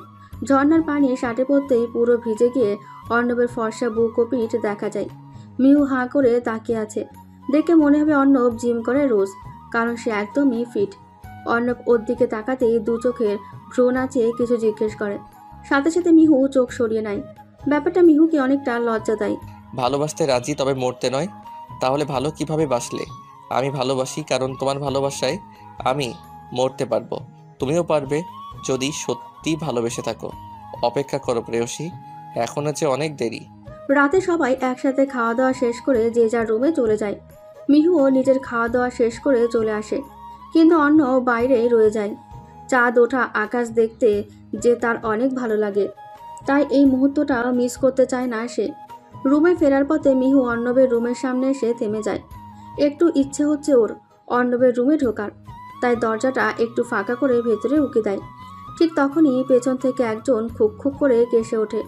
মিহু থতমত খেয়ে দরজা বন্ধ করে পেছনে তাকায়। দেখে তিথি সন্দেহের দৃষ্টিতে তাকিয়ে আছে। কি রে, স্যারের রুমে তুই কি করছিস? তিথির এমন প্রশ্ন শুনে চোখ উল্টাতে থাকে। মনে মনে নিজেকে গালি দেয় সে। কিছু না ভেবেই উত্তর দেয়, আগে বল, তুই এখানে কি করছিস? কি করছি মানে কি, রুমে যাচ্ছি। ও, তা তোর পা ঠিক হয়ে গেছে? হ্যাঁ রে, ভালোই তো হবে। স্যার নিজে এসে পায়ে মেডিসিন লাগিয়ে দিয়ে গেছিল, আরও 2বার। আমি কত না করলাম, তাও লাগিয়ে দিয়ে গেল। ইস রে, আমি তো ওনার প্রেমে পড়ে গেছি মনে হয়। মিহুর কথাটি শুনে চিৎকার দিয়ে বলে, কি? কি রে, চিৎকার দিলি যে? দিব না তো কি? হ্যাঁ, কি শুরু করেছিস? স্যারের প্রেমে কেউ পড়ে? উনি তো তোর কত বড়। কোথায় বড়? ওনার এজ তো 27 হবে হয়তো। আমি তো ভেবে নিয়েছি গ্র্যাজুয়েশন কমপ্লিট করে ওনাকে প্রপোজ করব। মিহুর চারপাশে বাংলা ছায়াছবির মতো বজ্রপাত হলো। তিথি আর কিছু না বলে মুচকি হাসতে হাসতে চলে গেল। এদিকে মিহুর প্রায় কাঁদো কাঁদো অবস্থা। রুমে গিয়ে মোবাইলটা নিয়ে নিজের পার্সোনাল কার্ডের কাছে ফোন করে। হ্যালো, ইয়েস ম্যাম, বলুন। আপনাকে যে কাজটা করতে বলেছিলাম সেটা করেছেন? ম্যাম, কাজটা হয়ে গেছে। আপনার কথা মতো কাল ওরা সময় মতো ঠিক জায়গায় পৌঁছে যাবে। ওকে ফাইন, কোনো ভুল যেন না হয়। ওকে, আমি যত তাড়াতাড়ি সম্ভব এখান থেকে ফিরে আসব। কালও চলে আসার সম্ভাবনা আছে। Okay ma'am. Listen, one more thing, ছোট আপু কেমন আছে? ম্যাম, উনি ভালো আছেন। আপনার কথা মতো ওনাকে বলেছি আপনি দুবাই আছেন। গুড। ফোনটা কেটে দিয়ে বিছানায় শুয়ে পড়ে মিহু। শান্তির ঘুম কখনো ঘুমায়নি সে। সবসময় একটা কষ্ট চেপে রেখেছে নিজের মাঝে। আজও সেই কষ্টটা আছে, তবে এখানকার হাওয়ায় আলাদা জাদু আছে। এখানে আসার পর থেকে কেমন যেন অনেক হালকা লাগছে ওর কাছে। আজ যাই হোক, শান্তির ঘুম হবে হয়তো। মিহু শান্তির ঘুম ঘুমালো একজোড়া চোখ এখনো জেগে। সেই চোখ দুটো চায় মিহু ঘুমাক, তবে জীবনের মতো। কিন্তু আজ পর্যন্ত সে এই কাজে সফল হতে পারেনি। অনেক চেষ্টা করেও কিচ্ছুটি করতে পারেনি, শুধু একজনের জন্য। আর সে হলো মিহুর পার্সোনাল গার্ড সাফিন। সে প্রচণ্ড চালাক। মিহুর জীবনে ঘটে যাওয়া সকল কিছু সে জানে। মিহুর ক্যারেক্টারটির ব্যাপারে সবকিছুই সে জানে। আজ পর্যন্ত তার কারণে মিহুর গায়ে কোনো আঁচ লাগেনি। সাফিন মিহুর কাছে খুবই বিশ্বস্ত। মিহুও সাফিনকে প্রচুর বিশ্বাস করে।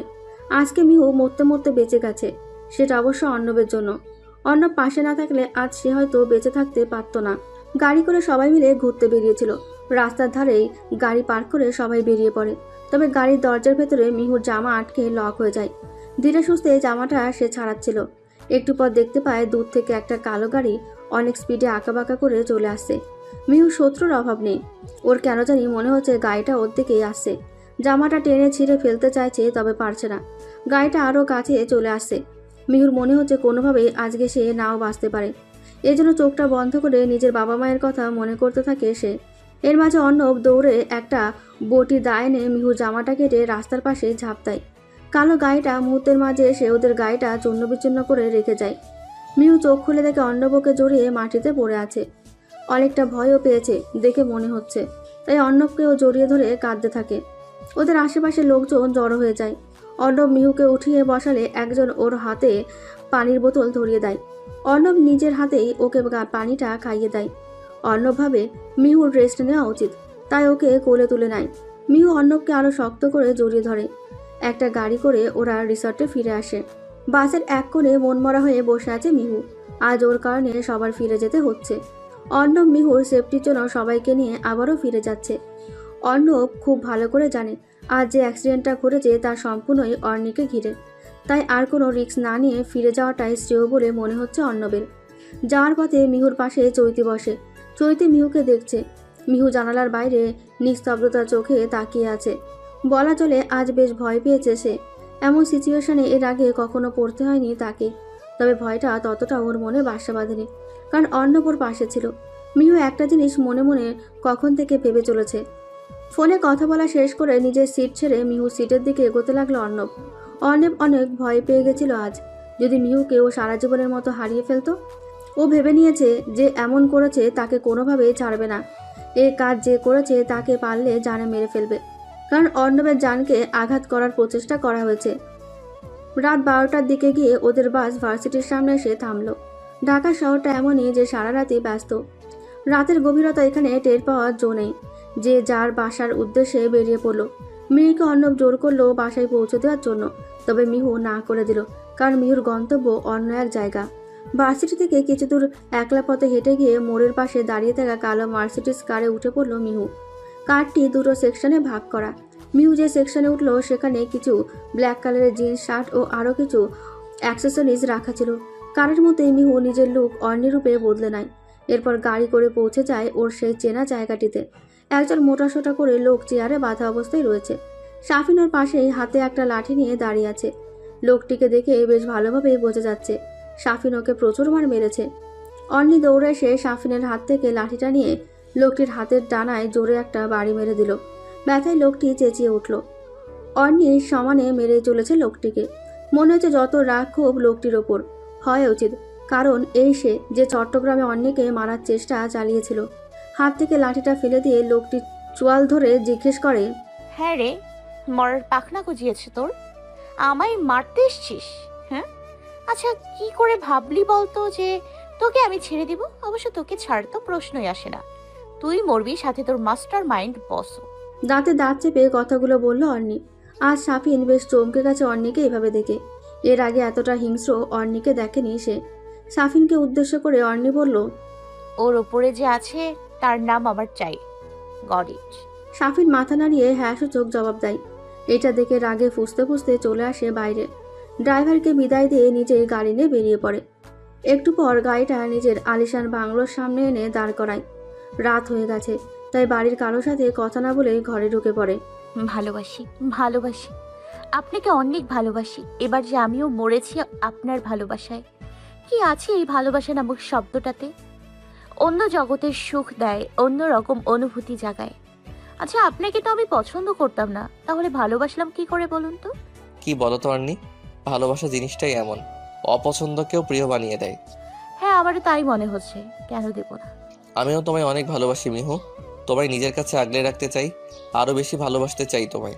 তুমি কি আমায় সেই সুযোগ করে দেবে? আমিও যে আপনাকে ভালোবাসি, সারাটা জীবন আপনার সাথে একসাথে কাটাতে চাই।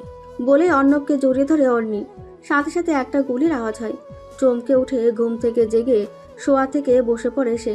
রুমে এসি থাকা সত্ত্বেও ঘেমে উঠেছে সে। এমন স্বপ্ন, মানে কি ছিল এমন স্বপ্নের? আর ওই গুলির আওয়াজ সবকিছু কি বোঝাতে চাচ্ছিল? সবকিছু মাথার ওপর দিয়ে যাচ্ছে ওর। কাল রাতে ওই লোকটাকে মারার সাইড এফেক্ট হয়তো এটা ছিল। অবশ্য একটা জিনিস ভেবে সে মুচকি হাসছে। অর্ণবকে সে স্বপ্নের মাঝে ওভাবে ভাবতেই লজ্জা লাগছে। সব চিন্তা মাথা থেকে ঝেড়ে ফেলে ওয়াশরুমে গিয়ে ফ্রেশ হয়ে আসে। রেডি হয়ে রুমের বাইরে পা রাখে। নিচতলার ড্রয়িং রুমে বসে ওর চাচা ও চাচি চা খাচ্ছিল, খবর পড়ছিল। তখনই অন্নিকে সিঁড়ি দিয়ে নামতে দেখে চমকে ওঠে। হাত থেকে খবরের কাগজ রেখে উঠে সে জিজ্ঞেস করে, কি রে মা, কখন এলি তুই? আর আমাদের জানাসনি? ছোট আব্বু কাল অনেক রাত করে ফিরেছি, তাই আর তোমাদেরকে ডাকিনি। ভালো করেছিস মা। তা তুই সুস্থ আছিস তো? আসতে কোনো অসুবিধা হয়নি তো? না, কোনো সমস্যা হয়নি ছোট আব্বু। তুমি ঠিক আছো তো? হ্যাঁ, আমার আবার কি হবে, আমি ঠিক আছি। ছোট আব্বু, আমি তোমায় একটা কথা বলতে চাচ্ছিলাম। কি কথা মা? তুমি কিছুদিন আগে বলেছিলে না বিয়ের ব্যাপারে? হ্যাঁ বলেছিলাম। তুই কি কাউকে? হ্যাঁ, আমি একজনকে ভালোবাসি এবং তাকে বিয়ে করতে চাই। এটা তো অনেক ভালো কথা। তুই তো আগে বলবি, আমি আজই তোদের এঙ্গেজমেন্ট করে রাখতাম। তাকে সে? এত তাড়াতাড়ি নয়, তবে দেরিও করব না। আর সব জানবে। আমি আজই তাকে এ ব্যাপারে বলবো। আচ্ছা মা, তুই আমায় ছেলেটির সাথে দেখা করাস। আমিও দেখতে চাই কে আমার অরুণিমায়ের মন জয় করলো। অর্ণি হাসি মুখে নিজের রুমে চলে যায়। এদিকে ড্রয়িং রুমে একজন প্রচণ্ড ক্ষোভ নিয়ে আছে। অর্ণির ভালোবাসা নাই, হয়তো অন্য কোনো কারণে। নদীর তীরে পা ভিজিয়ে সাদা চুড়িদার এ নদীর দিকে তাকিয়ে আছে। এমন একটা দিনের আশা ছিল ওর। অনেকদিন আগে পূরণ হতে চেয়েও হয়েছিল না, তবে আজ পূরণ হতে চলেছে। অন্নবেশে গাড়িটি থামিয়ে সোজা নদীর পাড়ে গিয়ে দাঁড়ায়। দেখে মনে হচ্ছে মনটা ভীষণ খারাপ ওর। হালকা নীল রঙের শার্ট আর অ্যাশ কালারের প্যান্টে দারুণ লাগছে অর্ণবকে দেখতে। অর্ণিও আজ মিহুর রূপে এসেছে, ভালোবেসে ফেলেছে অর্ণবকে, সেটা ওর কাছে অজানা নয়। এবার দেরি না করে বলে দেওয়াটাই শ্রেয় বলে মনে হচ্ছে অর্ণির। পানিতে পা নাচিয়ে নাচিয়ে খেলা করছে দেখে অর্ণবের ঠোঁটের কোণে হাসি ফুটে ওঠে। পেছন থেকে ডাক দেয় অনি। নামটি শুনে হালকা খারাপ লাগে অর্ণির, কারণ ও চেয়েছিল আজ ওকে মিহু বলে ডাকুক অর্ণব। তবু এমন একটা অনুভূতি মেশালো সন্ধ্যায় অন্য কিছু না ভেবে পেছনে ফিরে তাকায় অর্ণি। অর্ণবকে আজ কেমন অগোছালো লাগছে ওর। পোশাক পরিচ্ছেদে পরিপাটি হলেও চেহারা থেকে বেশ বিষণ্ণ মনে হচ্ছে ওর। অর্ণব, আপনি কি ঠিক আছেন? এই প্রথম নিজের নাম ভালোবাসার মানুষটির মুখে শুনে বুকে সুখের হাওয়া বয়ে গেল। হ্যাঁ, আমি ঠিক আছি। আপনিও বুঝতে পারছেন আমি আপনাকে এখানে কেন ডেকেছি? অর্ণব, আমি আপনাকে ভালোবেসে ফেলেছি। ভালোবাসার অনুভূতিতে আমিও তলিয়ে যাচ্ছি। একটা সুখের আভাস পাচ্ছি আমি আপনাকে ভালোবেসে। আপনি কি আমায় আপনাকে আরো ভালোবাসার সুযোগ করে দেবেন? অর্ণব কিছু না বলে শুধু মাথা নাড়িয়ে সম্মতি জানায়। অর্ণি আর কিছু না বলে দৌড়ে এসে অর্ণবকে জড়িয়ে ধরে। অর্ণবের চোখের কোণ বেয়ে এক ফোঁটা জল গড়িয়ে পড়ে। হঠাৎই গুলির আওয়াজে নদীর তীরে বসা বক পাখিগুলো উড়ে যায়। অর্ণব আরও শক্ত করে জড়িয়ে ধরে অর্ণিকে। তবে অর্ণির হাত হালকা হয়ে আসে। অর্ণি হেলে পড়ে যায়। এদিকে কান্নামাখা চোখে অর্ণব ওকে পড়ে যেতে নিলেই ধরে ফেলে। অর্ণির সাদা চুড়িদারটি লাল রক্তে মাখামাখি হয়ে গেছে। অর্ণবের দিকে তাকিয়ে অর্ণি শেষাক্ত একটি কথা বলে, আমি তো সত্যি ভালোবেসে মরেছি। অর্ণির চোখের কোণ বেয়ে এক ফোঁটা জল গড়ায়। আস্তে করে নদীর তীরে অর্ণিকে শুয়ে দিয়ে হাতে থাকা রিভলভারটি নদীতে ছুঁড়ে মারে অর্ণব। এরপর অর্ণির কপালে আলতো একটা চুমু এঁকে দিয়ে গাড়িতে করে চলে যায়। অর্ণি সেখানেই পড়ে থাকে। একজোড়া চোখ এতক্ষণ সবকিছু পরখ করছিল। অর্ণব চলে গেলে একটা শয়তানি হাসি দিয়ে সেই চোখ জোড়ার মালিকও চলে যায়। প্রচুর রক্ত ঝরার ফলে শরীরটা অনেকটা দুর্বল হয়ে আছে অর্ণির।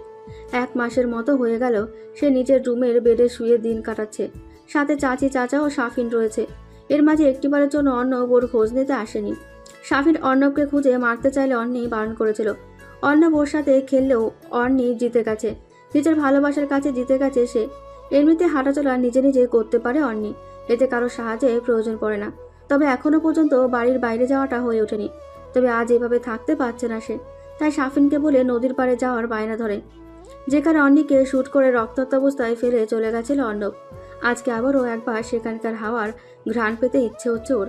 শাফিনও নিয়ে যেতে রাজি হয়। শাফিন ড্রাইভ করছে আর অর্ণি জানলার ধারে খোলা চুলে উঠতে দেখছে। আচ্ছা অর্ণব কি একটা বারো খোঁজ নিতে আসেনি? নিজের হাতেই মেরে উধাও হয়ে গেল কোথায়? ওই তো বলতো অনেক ভালোবাসি। সেসব কথাগুলো কোথায় হারিয়ে গেল মুহূর্তের মাঝে? নাকি সব মিথ্যে ছিল, সবই একটা ছলনা ছিল? আমিও তো এতটাও ছল করিনি ওর সাথে। অতীতের কষ্টটা ওকে একটুখানি বোঝানোর জন্যই তো প্রথমে ওর মনটা ভেঙেছিলাম।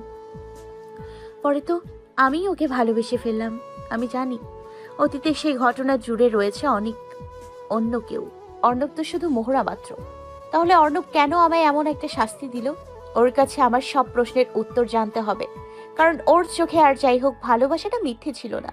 ওর এমন কাজের পেছনে নিশ্চয় অন্য কেউ আছেন, এবং সেই অন্য কেউ অবধি পৌঁছতে একমাত্র অর্ণবেই পারবে। গাড়িতে ব্রেক কষার পর হালকা ধাক্কা অনুভূত হলে ভাবনা জগৎ থেকে ফেরত আসে অর্ণি। ওরা পৌঁছে গেছে। গাড়ি থেকে খালি পায়ে নেমে চোখ বন্ধ করে একটা লম্বা প্রশ্বাস নেয় অর্ণি।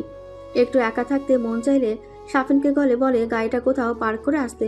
সাফিনও অর্ণির কথা মতো চলে যায় গাড়ি নিয়ে। অর্ণির দৃষ্টি সামনের দিকে অগ্রসর হতেই চোখ মুখ কেঁপে ওঠে। ডান হাতে থাকা গোলাপ ও বাঁ হাত পকেটে গুজে নদীর পানে চেয়ে আছে অর্ণির পরিচিত কেউ। আলতো পায়ে হেঁটে তার কাছে গিয়ে অর্ণি জিজ্ঞেস করে, এখানে গোলাপ হাতে? কণ্ঠটি শুনে মানুষটি চমকে উঠে পেছনে ঘুরে তাকায়। অর্ণিকে দেখে চোখে মুখে আনন্দের ছাপ ভেসে ওঠে। সাথে সাথে অর্ণিকে জড়িয়ে ধরে সে। পেটে ব্যথা অনুভূত হওয়ায় বলে ওঠে অর্ণি।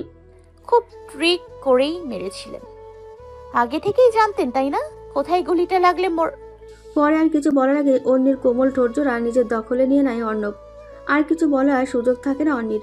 কিছুক্ষণ পর ছেড়ে দিলে অর্ণিকে শক্ত করে জড়িয়ে ধরে সমস্ত মুখে চুমো দিতে থাকে অর্ণব। যেন 1 মাসের জমানো ভালোবাসা একদিনে প্রকাশ পাচ্ছে। হাতে সাদা গোলাপটি অর্ণির কানে গুজে দিয়ে অর্ণব বলে, ভালোবাসি। সাফিন গাড়ি পার্ক করতে এসে পড়েছে এক বিপাকে। আসার পথে গাড়ির টায়ারের সমস্যা হয়ে গেছে। ওদিকে অর্ণি একা রয়েছে আরেক টেনশনে। তাই সাফিন চেষ্টা করে যত তাড়াতাড়ি পারে অর্ণির কাছে গিয়ে পৌঁছানোর। আচ্ছা আপনাকে একটা কথা জিজ্ঞেস করব। অর্ণবের চোখের দিকে তাকিয়ে অর্ণি কথাটি বলে। অর্ণবকে দেখে সে আগের অর্ণবের মতো লাগছে না ওর। 1 মাসের চেহারাটার অবস্থায় পাল্টে গেছে। বলো। আপনি কি স্বেচ্ছায় আমাকে গুলি করেছিলেন? অর্ণব অর্ণির এই প্রশ্নটি শুনতে চেয়েছিল, কারণ এতটা দিন এই প্রশ্নের উত্তর দেওয়ার অপেক্ষাতেই ছিল সে। তোমার কি মনে হয় কে গুলি করেছিল? আমার মনে হয় আপনাকে দিয়ে আমায় কেউ মারতে চেয়েছিল, কিন্তু কে সে আমি জানতে চাই এবং আমি জানি এর জবাব আপনার কাছে আছে। পাশ ছেড়ে উঠে গিয়ে অর্ণির সামনে হাঁটু গেড়ে বসে দুগালে হাত রাখে বলে, অর্ণি, আমি তোমায় সব প্রশ্নের জবাব দেব। তার আগে তোমায় আমার সাথে একটা জায়গায় যেতে হবে, যাবে? হ্যাঁ যাব, কিন্তু কোথায়? কাজী অফিস। মানে? হ্যাঁ অর্ণি, আজকে তোমায় আমি বিয়ে করতে চাই। আমি আর তোমায় হারানোর রিস্ক নিতে পারবো না। কিন্তু আজই কেন? আর আমার প্রশ্নের সাথে বিয়ের কি সম্পর্ক? সম্পর্ক আছে তাই বলছি, যাবে? একদিন তো এমনিই তোমার বউ হব, আজ হলেই বা কি আসে যায়, চলো। হাসি মুখে অর্ণব অর্ণিকে জড়িয়ে ধরে। এরপর দুজনে হাত ধরে গিয়ে গাড়িতে উঠে কাজী অফিসের উদ্দেশ্যে চলে যায়। ওদিকে সাফিনের কাজ শেষ হলে নদীর পাড়ে এসে দেখে অর্ণি কোথাও নেই। রেজিস্ট্রি পেপারে সাইন করে লিগালি ম্যারিড হাজব্যান্ড ওয়াইফ হিসেবে অর্ণি ও অর্ণবের সম্পর্কের নতুন একটা পরিচয় হলো। খুবই খুশি আজ ওরা। তবে অর্ণির খারাপ লাগছে ছোট আব্বুকে বলা হলো না কিছুই। দুজনে মিলে নতুন জীবনের শুরু করলো আজ থেকে। তবে তার আগে কারো জীবন নিয়ে খেলতে হবে ওদের দুজনকেই। বিয়ের রেজিস্ট্রিটা সম্পূর্ণ হলেই ওরা সেখান থেকে বেরিয়ে আসে। গাড়ির সামনে এসে অর্ণব অর্ণিকে বলে, আমি এখন তোমায় সেই ব্যক্তিটির সামনে নিয়ে যাব যে তোমায় আমার থেকে কেড়ে নিতে চেয়েছিল। তবে তার আগে তোমার চোখে একটা কালো কাপড় বাঁধতে হবে। কালো কাপড় কেন? এটা একটা সারপ্রাইজও বলা চলে, তাই আমি চাই এভাবে না দেখে চোখটা বেঁধে দিতে। ওকে ওকে দিন। পকেট থেকে একটা কালো কাপড় বের করে অর্ণির চোখটা বেঁধে দেয় অর্ণব। এরপর গাড়ি করে চলে যায় নিজেদের গন্তব্যের দিকে। কালো কাপড়ে মোড়ানো চোখ খুলে দিতেই অর্ণির সামনে থাকা মানুষটিকে দেখে স্তব্ধ। অর্ণবের কাছে শিওর হওয়ার জন্য জানতে চাইলে বলে, ইনি সেই ব্যক্তি যে তোমায় শুট করার জন্য বলেছিলেন, এবং আমার বাবা। বাবা? অর্ণব ভাঙা গলায় জবাব দেয়, হ্যাঁ আমার বাবা, যে সম্পত্তির লোভে নিজের ছেলের ভালোবাসাকে মেরে দিতে চেয়েছিল। 4 বছর পূর্বে আজ বাংলাদেশের অন্যতম রিয়েল অ্যাসিস্ট কোম্পানির মালিক আবরার আনাফের জন্মদিন। আজ অর্ণি ম্যানশনে এতটা শোরগোল আনন্দ হলেও আনাফ সাহেবের মনটা ভার হয়ে আছে। আজ এই খুশির দিনে ওনার মেয়ে পাশে নেই, কারণ সে লন্ডনে নিজের গ্র্যাজুয়েশন করছে। তবে আজকে মেয়ের আসার কথা ছিল, তবে এখনও এসে পৌঁছালো না। আবরার আনাফ ছুরি হাতে দাঁড়িয়ে আছেন বিশাল একটা কেকের সামনে। ওনার পাশেই 2 বছরের ছোট ভাই আশরাফ আহমেদ দাঁড়িয়ে আছেন। কেক কাটার কথা বলে আনাফ সাহেব বারবার মাথা নিচু করছেন। আর কোনো উপায় না পেয়ে কেকটা কাটলেন উনি। মেয়ে আর্নির ফোন আসলো, সে নাকি রাত 2টোর আগে আসতে পারবে না, কারণ বৃষ্টির কারণে ফ্লাইটে কিছু সময় পিছিয়ে দিয়েছে। কেক কাটার পর নিজের বন্ধু বান্ধবদের নিয়ে টেবিলে বসলেন আনাফ সাহেব, যেখানে ছিলেন ওনার ছোট ভাই আশরাফ। নিজের মেয়ের বিয়ে ঠিক করে রেখেছেন যার সাথে, ফাতিন আদনান। রাজনৈতিকভাবে জড়িত ও আনাফ সাহেবের কাছের একজন মানুষ ও গার্ড বলাও চলে। পিয়াস আহমেদ খুব অল্প বয়সেই সাকসেসফুল একজন বিজনেসম্যান জেরিন সরকার ও আনাফ সাহেবের পার্সোনাল 3 জন গার্ড। আনাফ সাহেব এদের সবাইকে মনে প্রাণে বিশ্বাস করেন। তবে আজ যে ওনার মৃত্যু এরাই হাতে করে নিয়ে এসেছে, আনাফ সাহেব তা জানেন না। সবাই মিলে বাড়ির পেছনে গার্ডেনে বসে সবাই ড্রিঙ্ক করছে। স্যার, আপনার মেয়ে আসলো না যে? ওর ফ্লাইটটা কয়েক ঘন্টা পিছিয়ে গেছে, তাই আসতে একটু লেট হবে ওর। মেয়ে নিয়ে তো কি হয়েছে, হবু জামাই তো আছে তাই না? আলাপ করুন সবাই। আঙ্কেল, আনি আজ কখন আসবে? ও তো বললো রাত 2টো বাজবে। ও, তাহলে তো আমাদের কাজটা বেশ সহজেই হয়ে যাবে। কি বলেন ছোট আঙ্কেল? কি কাজ পিয়াস? সেটা এখনই বুঝে যাবেন। বলার সাথে সাথে আনাফ সাহেবের পেছনে দাঁড়িয়ে থাকা গার্ড একটা লাঠির সাহায্যে ওনার মাথায় বাড়ি মারে। তৎক্ষণাৎ উনি আহা বলে চিৎকার দিয়ে ওঠেন। আনাফ সাহেবের এমন চিৎকার করে ফোনে কথা বলতে থাকা আদনান দৌড়ে চলে আসে। এসে দেখে আনাফ সাহেব মাথায় হাত দিয়ে মাটিতে গড়াগড়ি খাচ্ছেন। আদনান ওদেরকে থামাতে গেলে দূর থেকে একজন ওর বুকে গুলি করে।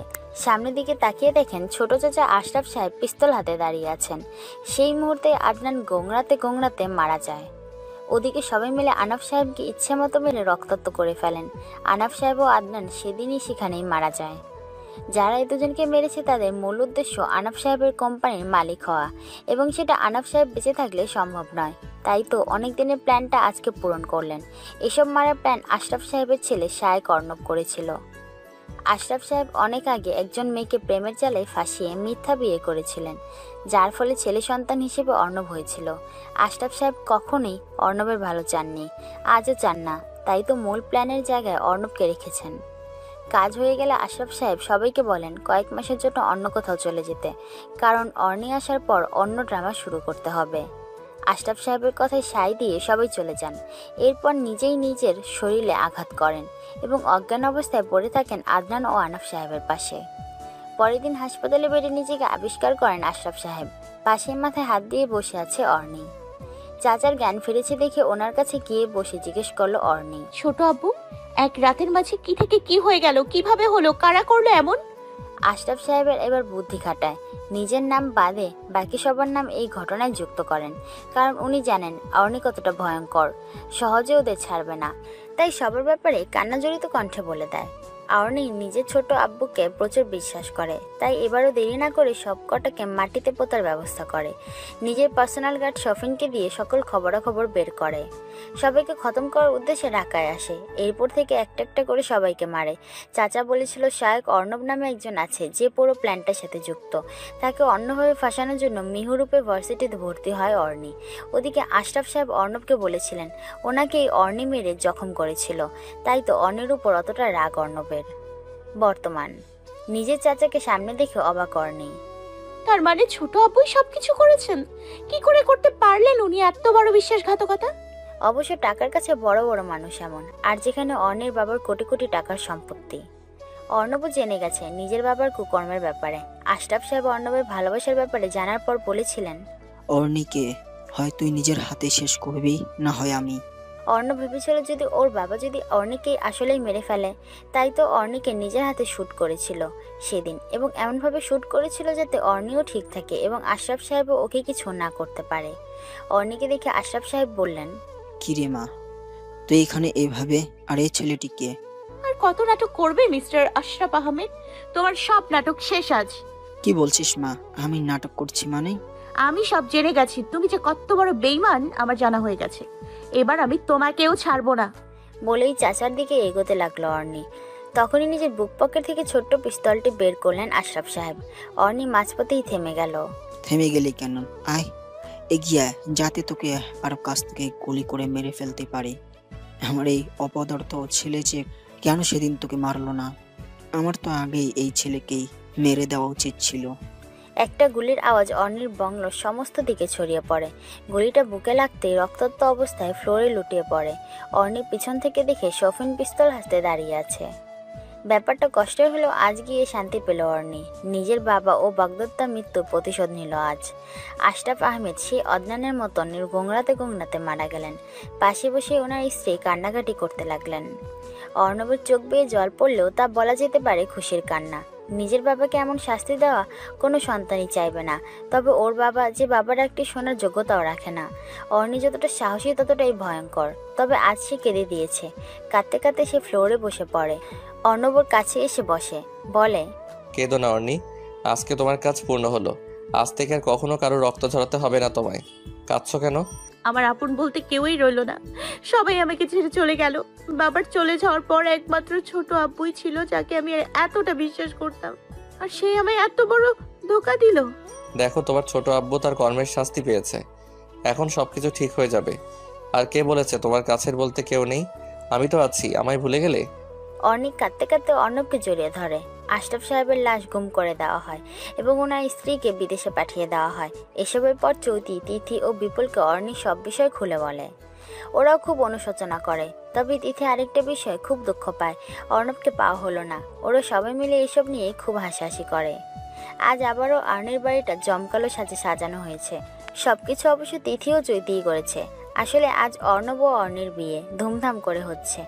অর্ণির পক্ষ থেকে তিথি ও চৈতি এবং অর্ণবের পক্ষ থেকে বিপুল ও শফিন। অর্ণবের পাশে বাবা না থাকলে কি হবে, নিজেই পড়াশোনা করে অর্ণির প্রায় সমানই ধনী বলা চলে। আজ ওদের ধুমধাম করে বিয়ে হচ্ছে। একটা ডার্ক গ্রিন কালারের লেহেঙ্গা, যার উপর সোনালি পাথরের কাজ করা এবং গর্জিয়াস মেকআপে অর্ণিকে দেখতে দারুণ লাগছে। অর্ণব সোনালি রঙের একটা শেরওয়ানি পরেছে, দেখতে দুজনকেই দারুণ লাগছে। বিয়ের কাজটা ভালোই হয়ে গেলে অর্ণি নিজের বাড়ি থেকে বিদায় নেয় এবং গাড়ি করে অর্ণবের নিজের বাংলোতে চলে আসে। ওর বাংলোটাও ভীষণ সুন্দর করে সাজানো হয়েছে, ঠিক যেমনটা অর্ণি পছন্দ করে। শফিন ও বিপুল গাড়ি থেকে নেমে বাড়িতে ঢুকে আবার ওদের স্বাগতম জানাতে তৈরি হয়ে যায়। বাড়িতে ঢুকে অর্ণব অর্ণিকে কোলে করে রুমে চলে যায়। রুমে গিয়ে ফ্রেশ হয়ে জামা কাপড় পাল্টে শুয়ে পড়ল অর্ণব। অর্ণবকে ঘুমাতে দেখে অর্ণি বলল, না ঘুমিয়ে চলো না, ছাদে যাই, দেখো কি সুন্দর চাঁদ উঠেছে। আর না গো, খুব খুব ঘুম পাচ্ছে, সারাদিনে যা ধকল গেছে, আগে জানলে এভাবে বিয়েই করতাম না। কি বললে? আচ্ছা ওকে রাগ করো না, চলো ছাদে যাই, কেমন? সেটাই বেটার হবে। চলো। এই বলে দুজনে পা বাড়াবে ঘরের বাইরে। সে সময় অর্ণির ফোনে নতুন নম্বরটি টুং করে একটা মেসেজ আসে। ফোন তুলে মেসেজটি পড়ে ওরা দুজনেই এবং দুজনেই অনেকটা কনফিউজড, কারণ মেসেজে লেখা আছে শেষ হয়েও হলো না শেষ, কারণ এখনও আমি আছি। ওরা দুজনেই অতশত না ভেবে ছাদের উদ্দেশ্যে পা বাড়ায়, নতুন জীবনের একটা সুন্দর সূচনার দিকে।